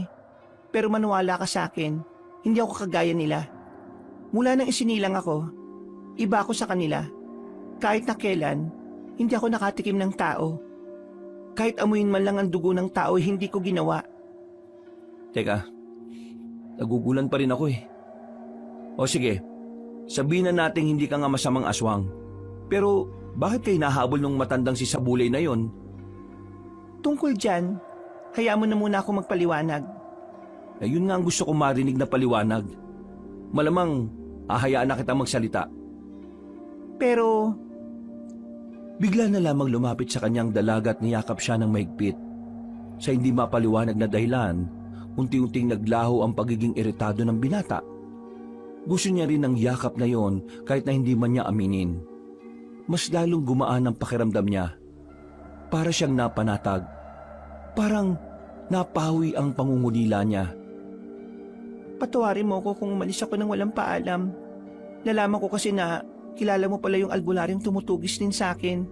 Kaya naisip ko na umalis kasi baka isipin nilang pinoprotektahan mo ang isang aswang. Kumalas ang dalaga at tumugot ito ng malalim na paghinga. Mga ilang sandali lang, sinimulan na rin ito ang nais nitong sabihin. Anak ako ng isang mayamang aswang at ng isang pangkaraniwang tao lang. Aswang ang papa ko, tao naman ang nanay ko. Ang magkaibang dugo na nagsama, ako ang kinalabasan. Kung tutuusin, hindi maaaring makaroon ng anak ang isang aswang at ang isang tao. Pero naging posible siya. Akala ko magiging normal lang ang buhay ko kahit na pinili kong mabuhay bilang isang normal na tao. Pero hindi pala. Dahil nang mag-18 taong gulang ako, natuklasan ng ibang aswang na merong mutya sa loob ng katawan ko. Ang mutyang yun ay tinatawag na mutya ng aswang. At ang sino mang babae na makakaroon nito ay itinuturing na diyosa ng mga aswang. Namatay ang tatay ko sa pagprotekta sa akin. Naubos ang angkan namin ng dahil lamang sa akin. At ang nanay ko naman ay pumanaw din dahil sa nakamamatay na laso na gawa ng masasamang aswang. Mula noon, palagi na ako naghahanap ng ligtas na lugar. Lagi na akong paalis-alis. Walang permanenteng lugar. Sa takot na makuha ko nila sa bulay. Wala na akong pakialam kung saan ako mapadpad. Hindi ko inakala na ganyan pala ang pinagdaraanan mo. Pero gusto ko lang ding malaman, kung sakaling makuha nila sa bulay ang mutya na nasa katawan mo, ano mangyayari? Kapag nakuha nilang mutya, si Sabulay ang makikinabang. Siya ang mas lalakas, mas magiging immortal, at mahihirapan na ang mga manunugis o albularyo na talunin siya. E paano naman nila makukuha yung mutya? Para makuha ang mutya, kailangan nila akong patayin. Nang marinig yun ni Danilo, ay agad na dumaloy sa kanyang sistema ang pagkabahala, kaba at takot. Naiisip pa lang niya na nangyayari yon ay parabang nahihirapan na siyang huminga. Kahit ang mga manunugis din, kaya nila ako gustong mahuli para makuha ang mutya at hindi mapakinabangan ni Sabulay. Ganon din ang kailangan nilang gawin. Kailangan nila akong paslangin. Wala na bang ibang paraan para malutas yung problemang yan? Hindi ko alam kung may iba pang paraan. Pero palagi kong hinihiling na sana meron. Kasi sa totoo lang, hindi pa ako handang mawala. Marami pa akong gusto mangyari sa buhay ko. Kahit na isa akong aswang, ang pangarap ko ay kagaya lang din naman ang pangarap ng ibang tao. Yung magkaroon ng mapayapa at tahimik na buhay. Kung talagang gusto mo ng ganyang buhay, tutulungan kita. Ha? Anong ha? Bingi ka ba? Hindi, ang ibig kong sabihin, bakit mo naman gagawin yon? Kailangan pa ba ng dahilan? Oo naman. Mas magandang may dahilan para malinaw ang lahat. Ayaw kitang mapahamak. Yun lang. Ayaw mo ako mapahamak? Bakit? Ano ba? Dami mo naman tanong. Maraming salamat, Danilo. Ikaw lang ang taong nagparamdam sa akin na pwede kong mamuhay ng normal. Basta ipapangako mo na mabubuhay ka ha? Oo, pangako. Sigurado ka bang hindi ka matutuntun ng mga naghahanap sa'yo dito? Parang ang dali naman kasi makita nito eh. Hindi. Kapag nakita nila ang bahay sa taas, hindi naman nila aakalain na may lugar dito sa ilalim. O anong gagawin natin ngayon? Kailangan ka muna magtago. Ikaw, bumalik ka muna sa inyo dahil baka mapahama ka rin. Hindi kita iiwan no? Di ba nga tutulungan kita? Salamat pero ayaw kitang mapahamak eh. Ganun din ako sa'yo. Kaya sasamahan kita rito hanggat maging payapa na ang buhay mo. Wala nang nagawa pa ang dalaga. Masyadong mapilit si Danilo kaya hinayaan na lamang din niya ito. Sa gabing yun, tahimik nilang pinapalipas ang oras. Nakapagtimpla ng kape si Marimar para sa binata. Lihim namang sumaya si Danilo dahil doon. Para hindi mabalot ang pagkabagot ang sandali, sinimulan ni Marimar ang pagkukwento tungkol sa mga aswang. Mababangi sila. Literal na kumakain sila ng buhay na tao. Dati, naisip ko na papaano kung naging kagaya nila ako. Ano kaya ang pakiramdam ng mga ginagawa nila? Pero, hindi eh. Kahit na kailan, hindi sumagi sa isipan ko na gawin ang ginagawa nila. Bago magtagpo ang landas natin, habang nakakulong ako, sinabi sa akin ni Sabulay na walang silbi ang buhay ng mga tao, na ang mga tao ay nabubuhay na para lang ding hayop. Dahil kung kayo mga tao ay hayop ang kinakain nyo, kami mga aswang naman daw ay kayo ang pagkain namin. Ganun ang kaisipan nila. Wala ka bang mga kaibigan? May mga kaibigan ako, mga kababata na kasama ko nang namulat. Pero namatay lang din sila. Nasubukan nila akong protektahan.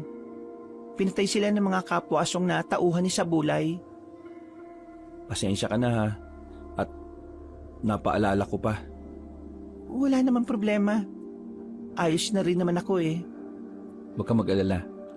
Hinding-hindi ka nila makukuha. Gagawa ko ng paraan. Si Mang Kapa, paano kapag nalaman nila ang ginagawa mo? Para mo na rin siyang ama, di ba? Yun ang sabi mo. Pero pinoprotektahan mo ang isang aswang. Aswang ka nga pero may dugo ka pa rin ng pagiging tao.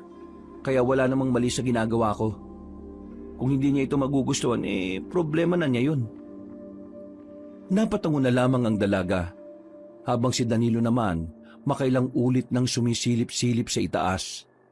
Doon na sila nagpalipas ng gabi. Kinaumagahan, nagulat si Danilo nang mapansin niyang wala na si Marimar sa higaan. Kabado siyang lumabas at lumakyat ng hagdanan. Nakahinga siya ng maluwag nang abutan ng dalaga sa bakuran na nagsasalang. Oh, bakit hindi mo ko ginising? Kung akala ko nawala ka na naman eh. Masarap ang tulog mo eh. Tsaka alam kong pagod na pagod ka. Ito naglalaga na ako ng kamote. Pasensya ka na, wala akong karne dito at bigas eh. Ito lang ang kinaya. Ayos lang yan. Maraming salamat ha. Ay, siya nga pala. Kailangan kong bumalik sa amin. Wala namang problema. Pero huwag ka mag-alala, babalikan kita. Kailangan ko lang makahanap ng makakatulong sa atin.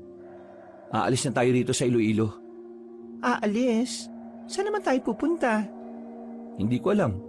Siguro mas maganda kung sa Maynila. Pero Marimar, kailangan mo makalayo sa lugar na ito dahil nandito ang lahat ng panganib sa iyo eh.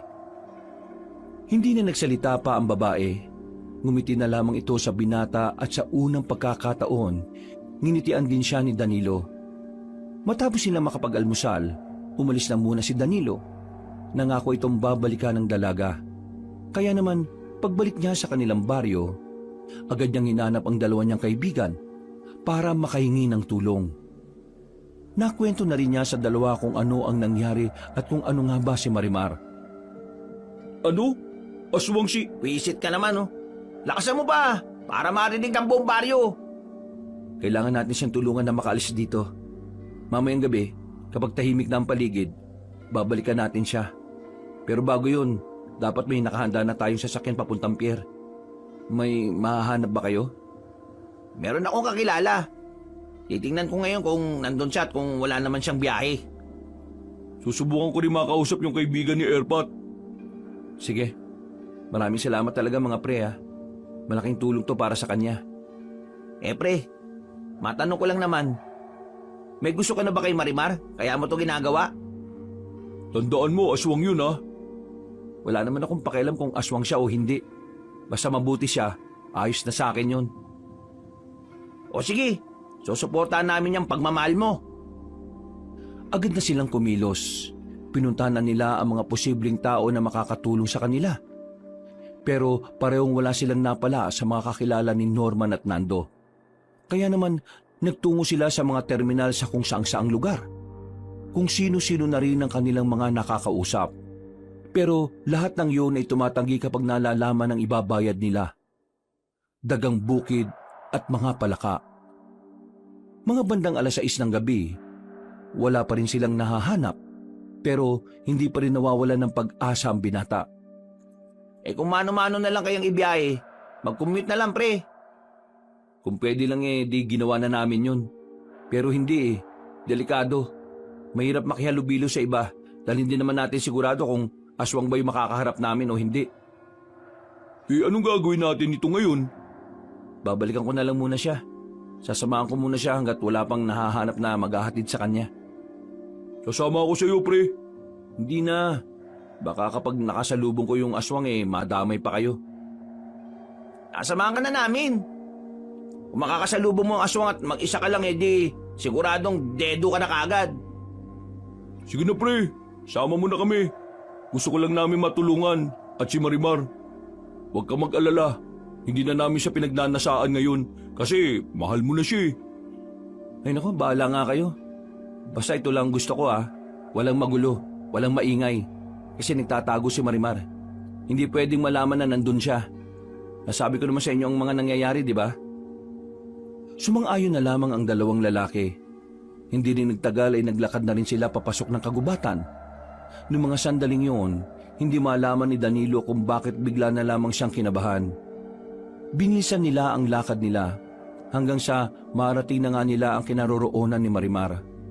Sa bakuran pa lang, naramdaman na niya na may mangyayaring hindi maganda. Nakita nilang nakasalapag ang kaldero at natapon na ang mga niluluto sa lupa. Pinuntahan niya ang silong ng bahay pero wala na siyang nakitang Marimar doon. Wisit! Nahuli na tayo! Nakuha na siya! Ginawa na siya ng mga kapwa niya, aswang.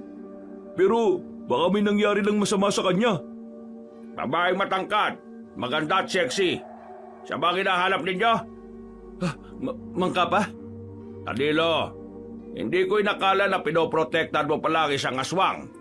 Kaya pala gusto mong sumama kagabi para mahanap siya. Mangka pa, hayaan niyo ako magpaliwanag. Sige, magpaliwanag ka. Oo, isang aswang si Marimar. Pero hindi siya kagaya nila sa bulay. Mabuting aswang siya.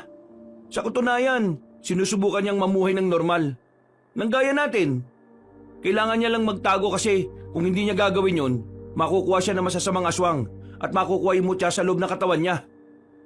Mutya? Anong mutya ang pinagsasasabi mo?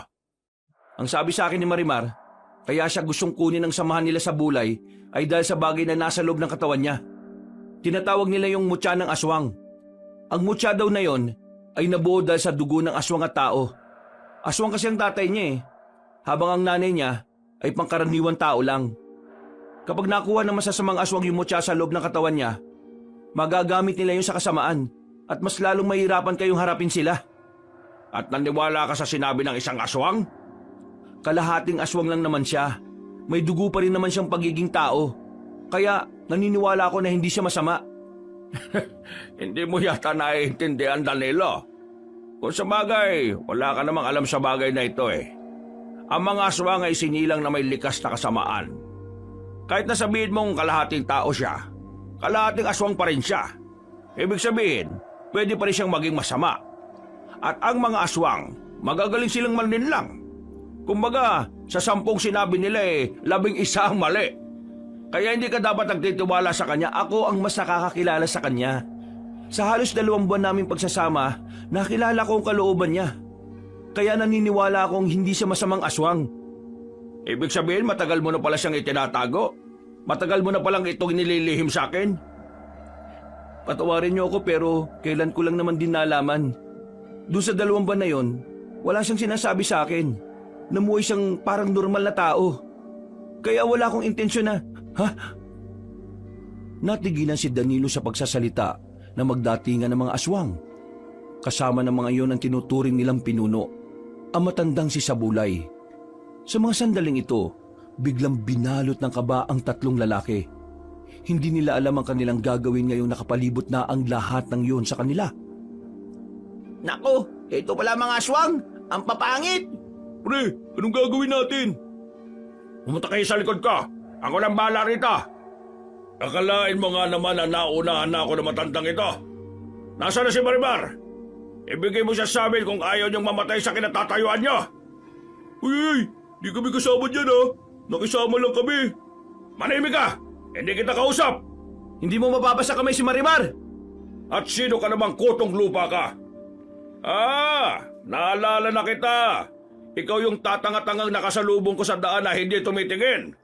Oo, ako nga. At naaalala rin kita. Ikaw yung matandang lalaki na naninilaw yung mga ngipin at mabawang hininga. Nabigla ang matandang aswang. Hindi nito inakala na gagantihan siya ng binata. Kita sa mukha ng matandang aswang ang pagkapikon. Kaya naman mas lalo pa itong inasar ni Danilo. Kulubot na yung mukha mo. Wala ka pang pampaayos sa mukha. Mukha ka nang hindi maipinti. Aray ko! Pikon! Mukha ka raw kulubot na puwet. Ay, ikaw! Wala kang mapapala rito. Hawak ko ng babaeng hinahanap mo. Kung papatayin mo ako ngayon, mas lalo mo lang hindi makukuha yung kailangan mo. Akala mo ba maloloko mo ako? Hindi ako pinanganak kahapon. Alam ko nang hindi niyo siya papatayin. Dahil ayaw mong masaktan ang damdamin ng lalaking yan. Kanino ko ba naririnig ang usapan niyo? Chismoso pala tong lalaking to eh. Baka aswang. Sinisira niyo talaga ang gabi ko mga kutong lupa kayo Sige, tingnan natin kung hanggang saan ang inyong tabang. Hindi nagtagal, sumenyas na ang matandang aswang.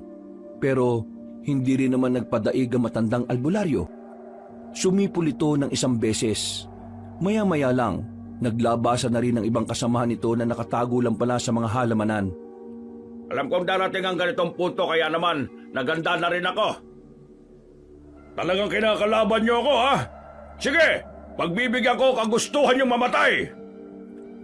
Sa likod lang kayong tatlo kung gusto niyo pang makauwi ng buhay. Dali! Tumango na lamang ang dalawang lalaki, pero si Danilo hindi siya nagpakita ng kahinaan. Hiniram niya ang itak ng isang lalaking manunugis at sumama ito sa pagtindig.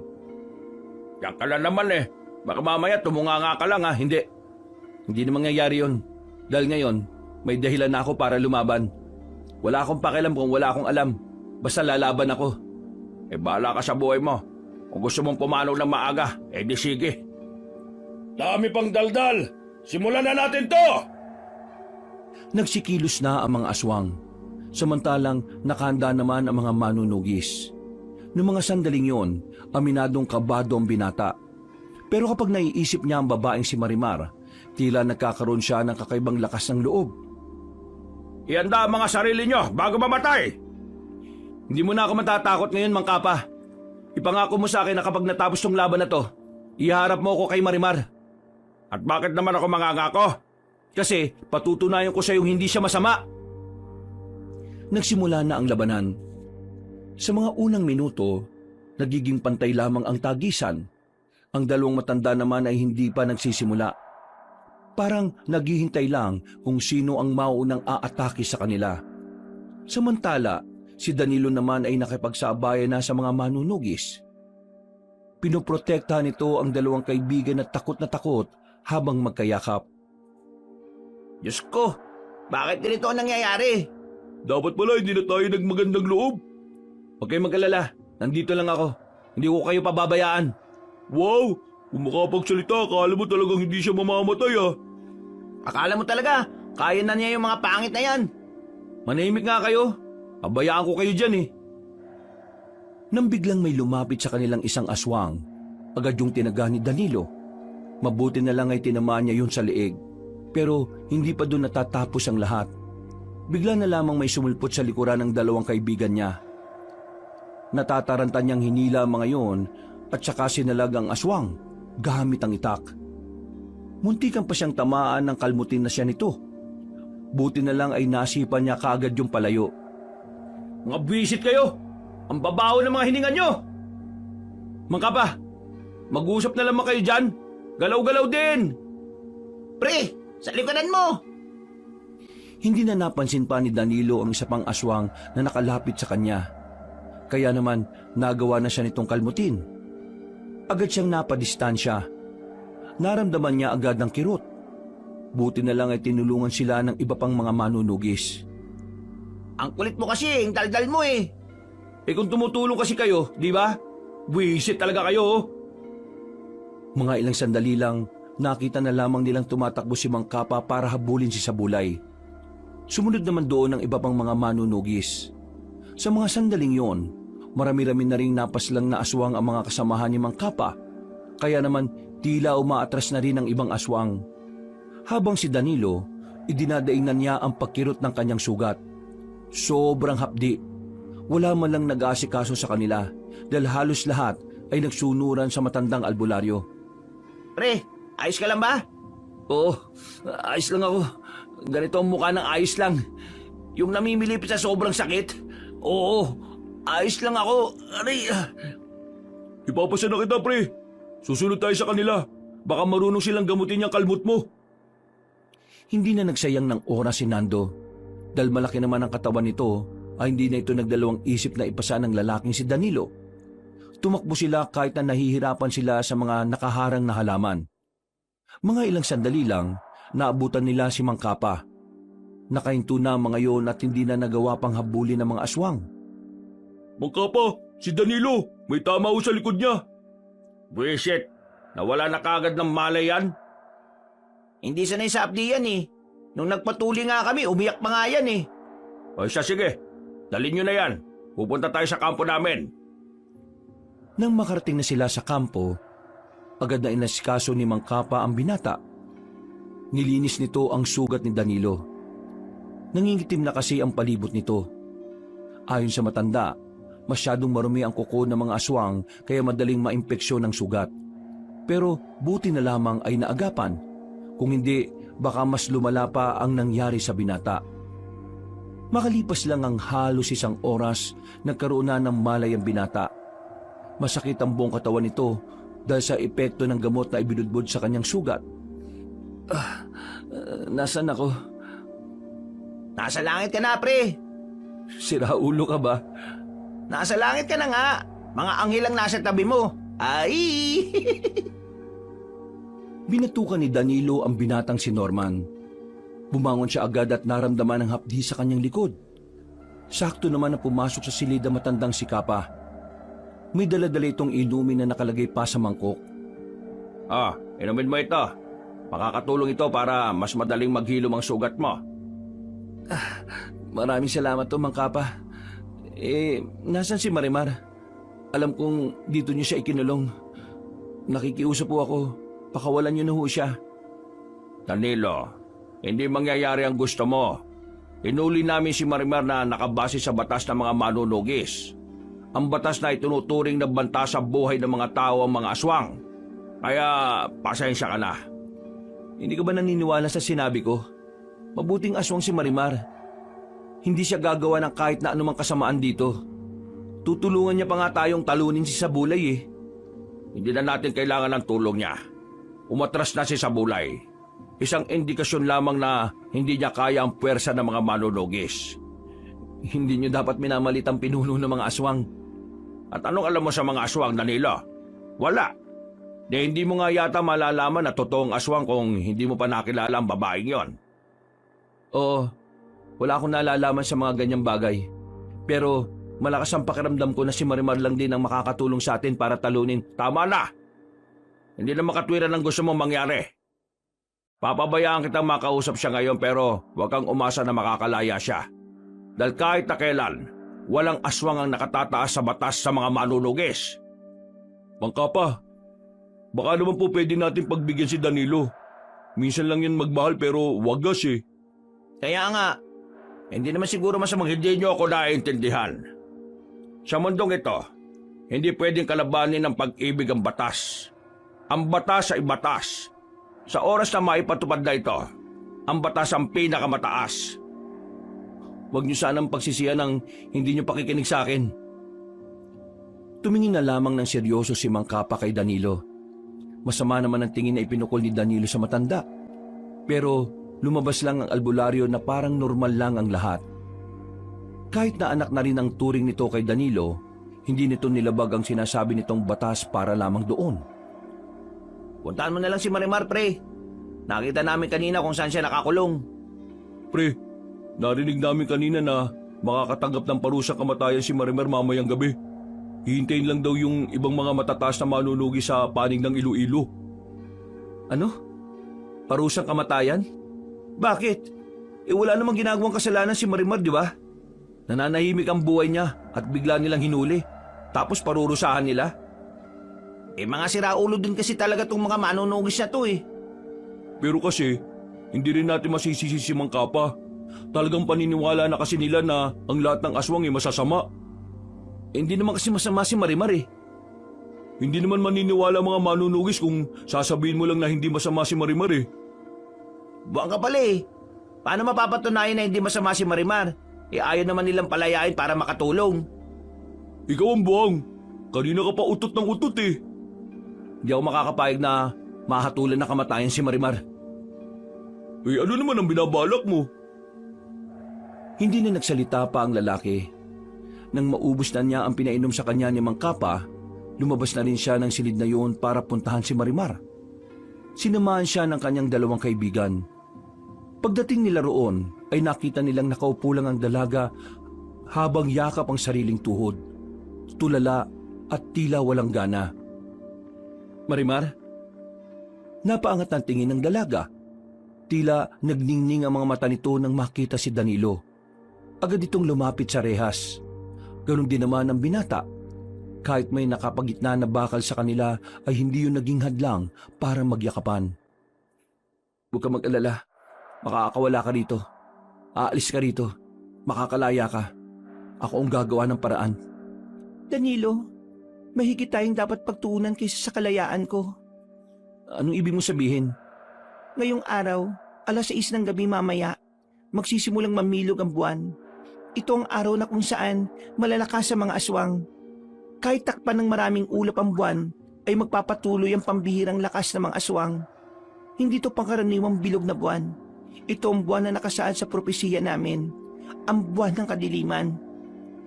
Kaya pala hindi pumalagsi sa bulay kagabi dahil alam niyang darating itong sinasabi mo. Kailangan nilang makapaganda. Anong kailangan nilang gawin para makontra ang pagiging malakas nila? Walang paraan para mapigilan yon, pero may paraan kung paano sila pahihinain ulit. Sige, sabihin mo. Kailangan lang ng maraming dugo ng baboy. Maraming dugo ng baboy? Oo, kapag nakakamoy ng dugo ng baboy ang mga aswang tuwing kabilugan ng buwan, hindi namin napipigilan na puntahan yon kung nasaan yon. Naroon lang ang utak namin. Pakiramdam kasi namin dugo yun ng tao. Kaya kailangan natin ng maraming dugo ng baboy para mawala sila sa sarili. Kapag nangyari yon, may pagkakataon na ang mga manunugis na mapas lang silang lahat. Kung ganun dapat magsimula na tayo maghanap ng dugo ng baboy. Pre, may alam ako sa bayan. Pwede nating hingiin o bilhin natin. Kailangan mo na itong sabihin kay Mang Kapa habang maaga pa. Gumawa na kayo ng paraan. Maraming salamat, Marimar. Huwag kang mag-alala. Gagawin namin ang makakaya namin para mangyari ang sinasabi mo. Ngumiti na lamang si Danilo sa dalaga. Nagtaka naman si Nando at Norman dahil unang beses lang nilang nakita ang lalaki na nakangiti. Matapos ang usapan na yon, ay agad na umalis ang tatlong binata. Kinailangan nilang maghanap ng dugo ng baboy. Kaya naman nagtungo agad sila sa bayan. Kung sino-sino nang nilapitan nila. Sarado kasi ang katayan ng baboy na kanilang unang napuntahan. Meron naman silang mga nakuhang dugo, pero kakaunti lang. 2 plastic lang ng dugo ng baboy ang nakuha nila sa maghapon nilang paghahanap. Pwede na kaya to? Sana pwede na. Wala na tayong mahanapan eh. Kulang pa to. Baka iilang aswang lang ang makaamoy nito. Pero wala na tayong magagawa. Kailangan natin to Magagabi na. 2 ang kailangan natin pigilan. Ang pag-atake ng mga aswang at ang parusang kamatayan ni Marimar. Nagmamadali sila makabalik ng kanilang baryo. Pagdating nila, nakakasalubong na kagad nila ang matandang si Kapa. Nakatingin pa ito sa kanila na parabang iritado. Ilang beses ko magsasabi sa inyo na hindi tatalab yan. Hindi kayo dapat naniniwala sa babaeng yun dahil aswang yon. Itapon niyo ang dugong yan at baka patibong lang yan. Mang Kapa, kilala mo naman ako, di ba? Magtiwala ka na lang sa akin. Oo, kilala kita at may tiwala ako sa iyo.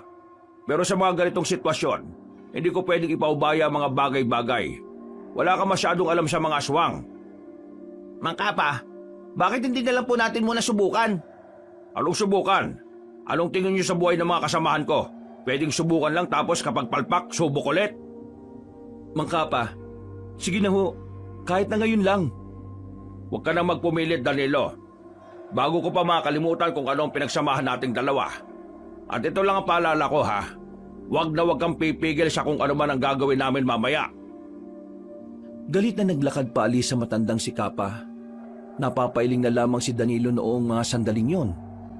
Hindi na sila nagsayang ng oras. Itinapon na nila ang dugo sa labas ng kanilang baryo. Nagbabaka sakaling baka kahit papaano ay gumana ang kanilang pinaplano. Mabilis na lumipas ang mga sandali. Sumapit na rin ang 6:00 ng gabi. Kampante ang mga manunugis. Wala silang kaalam-alam na lulusob na ang mga aswang. Habang sila Danilo natataranta na ng mga sandaling yon, hindi na rin sila makalapit kay Marimar. May mga nakabantay na rin kasi doon. Paparating na mga aswang. Ihandaan nyo na mga sarili ninyo. Yung mga itak na hawak nyo. Hindi yan design ha. Ginagamit yan. Nako, bahala na. Ha? Ano yun? Nanahimik silang tatlo nang marinig nila ang mga hiyaw ng aswang na nagmumula sa kagubatan. Napatigil ang lahat ng manunugis. Tila nabigla ang mga yon. Tumindig na ang balahibo nilang tatlo. Batid nilang magsisimula na ang labanan sa pagitan ng mga aswang at mga manunugis. Humanap na ng matataguan ng magkakaibigan. Hindi nga nagtagal, sumigaw na ang mga manunugis bilang hudyat na may mga kalaban na sa paligid. Yan kasi, hindi sila nakikinig eh. Kung nakinig lang sana sila sa atin, edi sana nakapaganda sila. Wala na tayong magagawa. Ang isipin na lang natin ay kung paano natin haharapin ang mga yon. Lakasan nyo na lang ang loob ninyo. Kahit ako rin natatakot. Basta, ha? Hindi na naituloy ni Danilo nang marinig nilang nakapasok na agad ang mga aswang. Nangingibabaw ang tinig ni Sabulay noong mga oras na yon. Sumisigaw ito at hinahanap ang matandang si Mang Kapa. Dito lang kayo. Pupuntahan ko si Marimar. Buwang ka ba? Sasama kami. Ay naku, bahala nga kayo. Nagmamadaling pinuntahan ng tatlong lalaki ang dalaga. Pagdating nila roon ay patay na ang mga nagbabantay. Mabilis nilang kinuha ang susi. Binuksan nila ang kulungan ng babae. Paalis na sana sila nang bigla silang harapin ng tatlong aswang. Pero laking gulat nila nang biglang magbago ang kulay ng mga mata ni Marimar. Humaba rin ang kuko nito. Paglapit sa kanila ng tatlong aswang ay agad nitong sinalubong ng dalaga. Walang kahirap-hirap nitong pinagpapapaslang ang mga yon. Kailangan na nating tulungan ng mga manunugis. Mahirapan sila sa mga aswang, lalong-lalo na kay Sabulay. Hindi! Tumakas na tayo! Kapag nahuli ka ni Sabulay, magtatagumpay siyang makuha ang mutya sa loob ng katawan mo. Danilo, nasa panganib ang buhay ng lahat ng taong narito. Kailangan natin silang tulungan. Matapos ka nilang ikulong at hindi paniwalaan? Ito lang ang natatanging paraan para maiparating ko sa kanila na hindi lahat ng aswang ay masasama. Kahit natutol si Danilo, nagtiwala na lamang din siya sa babae. Tumakbo sila paalis doon. Hinanap nila si Mang Kapa. Nakita nila yon na kinakalaban na ang matandang si Sabulay. Kita nilang may sugat na si Mang Kapa sa braso at sa kaliwang balikat. Oh, sa wakas, nakita ko na rin ang babaeng ito. Hoy, Marimar! Alam mo bang ang tagal na kitang hinahanap? Masyado mo na akong pinahihirapan tapos magpapahuli ka lang pala sa mga walang kwentang tao na ito. Bumalik ka sa angkan natin at ialay mo ang sarili mo para sa mga susunod na henerasyon. Hindi ako kagaya mo. Kaya kahit ano mangyari, hindi ako papayag na mapunta sa'yo. Sa pagmamatigas mong ganyan, ang dami pang napapahabak eh. Hindi mo ba naiisip na ikaw lang ang dahilan kung bakit nangyayari ang lahat ng ito? Kung sumama ka sa akin kagad, walang mamamatay at walang masasaktan. Manahimik ka! Narinig mo sinabi niya, di ba? Hindi siya sasama sa'yo kahit na ano mangyari. Kung hindi mo pa rin narinig, baka marami ka ng tutuli. Noong mga sandaling yun, ay hindi makapaniwala matandang si Kapa sa kanyang nakikita. Habang nakatingin siya kay Marimar, ay napagtanto niyang tunay ngang maaring maging mabuti ang isang aswang. Hindi nagtagal, umatake na ang matandang aswang. Pinuntiryan nito si Danilo. Pero agad din namang humarang ang babae. Kinalmot ni Marimar si Sabulay at tinamaan naman yon. Pero tila wala man lang talabang ginawa niya. Nakangiti at tumawa pa si Sabulay noong mga sandaling yon. Anong akala mo? Kakayanin mo ako, Marimar? Masyado ka bang bata? Isa ba, hindi ka naman nababahaginan ng lakas ng buwan ng kadiliman. Kasi hindi ka naman purong aswang. Pinapahina ka ng dugo ng isang tao. Kaya kung ako sa'yo, para may silbi ka naman, kailangan mong sumama sa akin. Ang dami mo bang daldal? Lumusob ulit si Mang Kapa. Winasiwas nito ang mahaba nitong itak. Hindi tinamaan si Sabulay dahil sa taglay nitong bilis. Nagulat na lamang ang matandang albularyo nang mapunta na ito sa kanyang harapan. Kinalmot ito ng mahaba. Dahil doon ay napalhod na ang isang tuhod ng matanda. Akala mo siguro kaya kita inatrasan kagabi dahil natatakot ako sa'yo. Kahit na kailan, nauuna ang pagiging kampante ng mga tao kaysa mag-isip. Ako ang kalabanin mo! Tumakbo na mabilis si Marimar. Makailang ulit nitong pinagkakakalmot si Sabulay. Pero kahit na anong gawin nito, ay hindi pa rin tinatablan ng pinunong aswang. Sa mga sandaling ito, kinakabahan na rin si Danilo. Nakikita niya kasing hirap na si Marimar at Mang Kapa. Kaya kahit alam niyang hindi naman din niya kakayanin si Sabulay, nilakasan na lamang niya ang kanyang loob. Hindi ka magtatagumpay dito! Napalingon si Sabulay. Hindi nito namalaya ng lalaki. Tinaga ni Danilo si Sabulay sa ulo. Dahil sa ginawa ni Danilo ay nakaramdam ng pagkahilo ang aswang. Pero nagdulot lang din ito na matinding galit sa kalaban nila. Anong karapatan mong idampi ang walang kwentang itak na yan sa akin? Galit na umatake si Sabulay kay Danilo. Isang malakas na suntok ang ginawa nito sa sikmura ng lalaki. Dahil dito ay agad itong napahiga. Hinila naman agad ni Norman at Nando ang kanilang kaibigan papunta sa gilid. Ikaw naman kasi, sumali ka pa eh. Laban ng malalakas yan eh. Ako ang kalabanin mo! Huwag mo idadamay ang mga mahihina sa laban na ito! Magsabihan mo yung mga walang kwentang yan kung ayaw nilang mamatay! Ha! Naputo lang sasabihin nito nang biglang umatake ulit si Marimar. Itinalak nito ang mahabang kuko sa likod ni Sabulay. Pero dahil nga masyadong malakas ang kalaban nila, wala pa rin naging epekto. Si Mang Kapa naman ang sunod na lumusob. Ginawa na ng matandang albularyo ang lahat ng makakaya niya. Lahat ng kakaibang galaw ay sinubukan na niya. Pero hindi pa rin umubra. Hinawakan lang ito ni Sabulay sa kwelyo at nakipag-untugan sa ulo. Duguan agad ang kilay ni Mang Kapa. Si Marimar naman, napagbuntungan din ito ng galit ni Sabulay. Kailangan mo pa yatang mabugbog para lang sumama ka! Maraming sampalang ginawa ni Sabulay. Duguan na rin ang bibig ng dalaga. Noong mga sandaling yon, tila nagkaroon ng bagong lakas si Danilo. Kahit na wala siyang magagawa, sinikap niyang malapitan si Marimar. Hinarangan niya ito at nakiusap kay Sabulay. Nakikiusap ako! Wag siya! Ako na lang ang saktan mo! Danilo, umalis ka rito! Ha!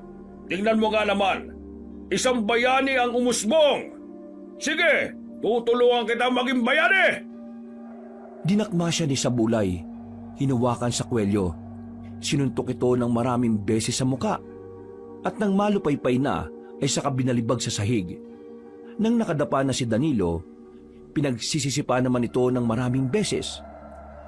Ha! Ganyan ang napapala ng mga kagaya mong pabida! Akala mo naman may magagawa ka! Pwe! Sa nasaksiyan na yon ni Marimar, biglang nag-apoy ang galit nito. Naramdaman na lamang ni Marimar na tila tumitigas ang kamao niya. Nagiinit ang kanyang buong katawan. Masumaba ang kuko nito at nagkaroon pa ng mahahabang pangil.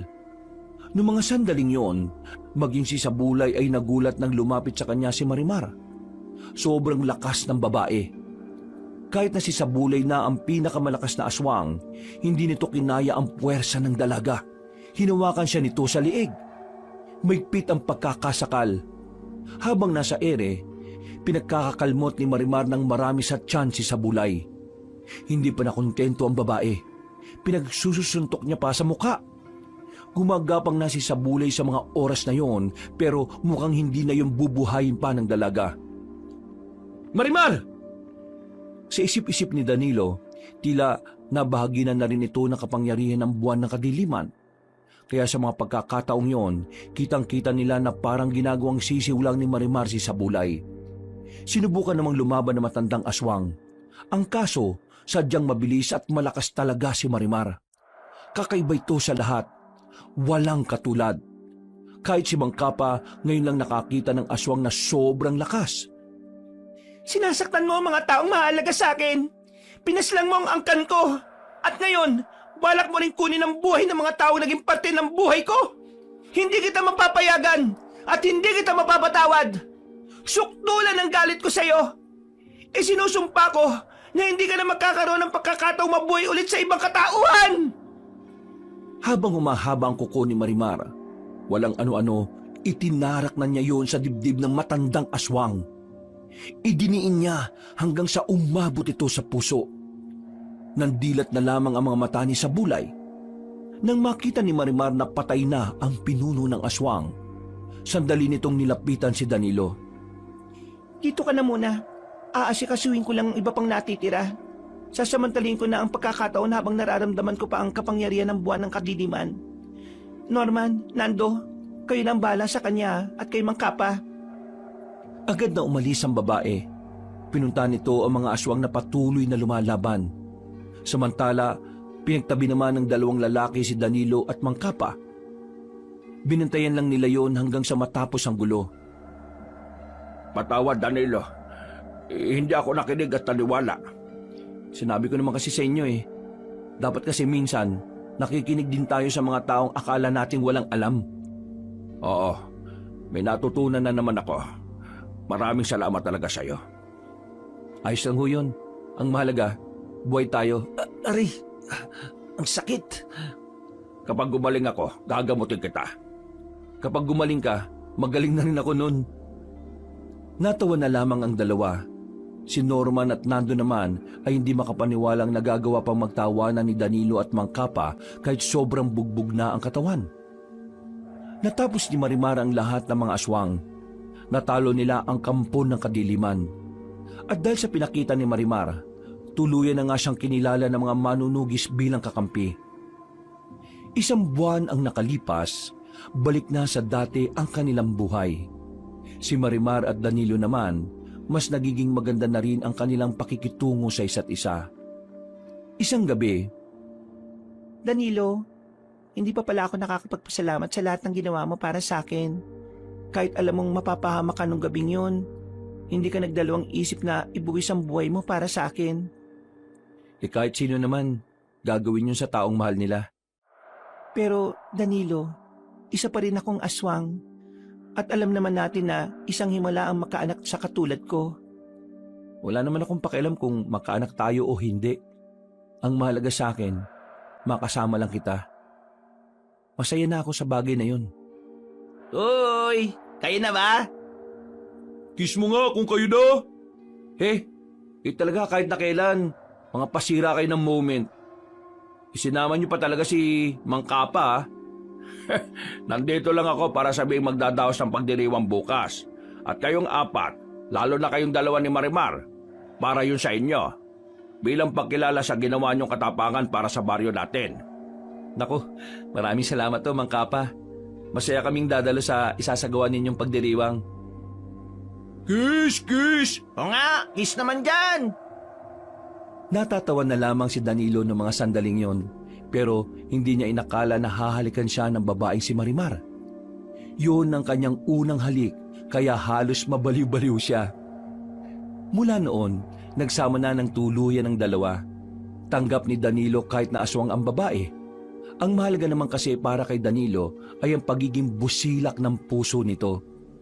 Dahil para sa kanya, ang tunay na pagmamahal ay hindi naman nakabase sa kung anong uri ng nilalang, kundi sa kung gaano kalalim ang pag-iibigan. Wakas,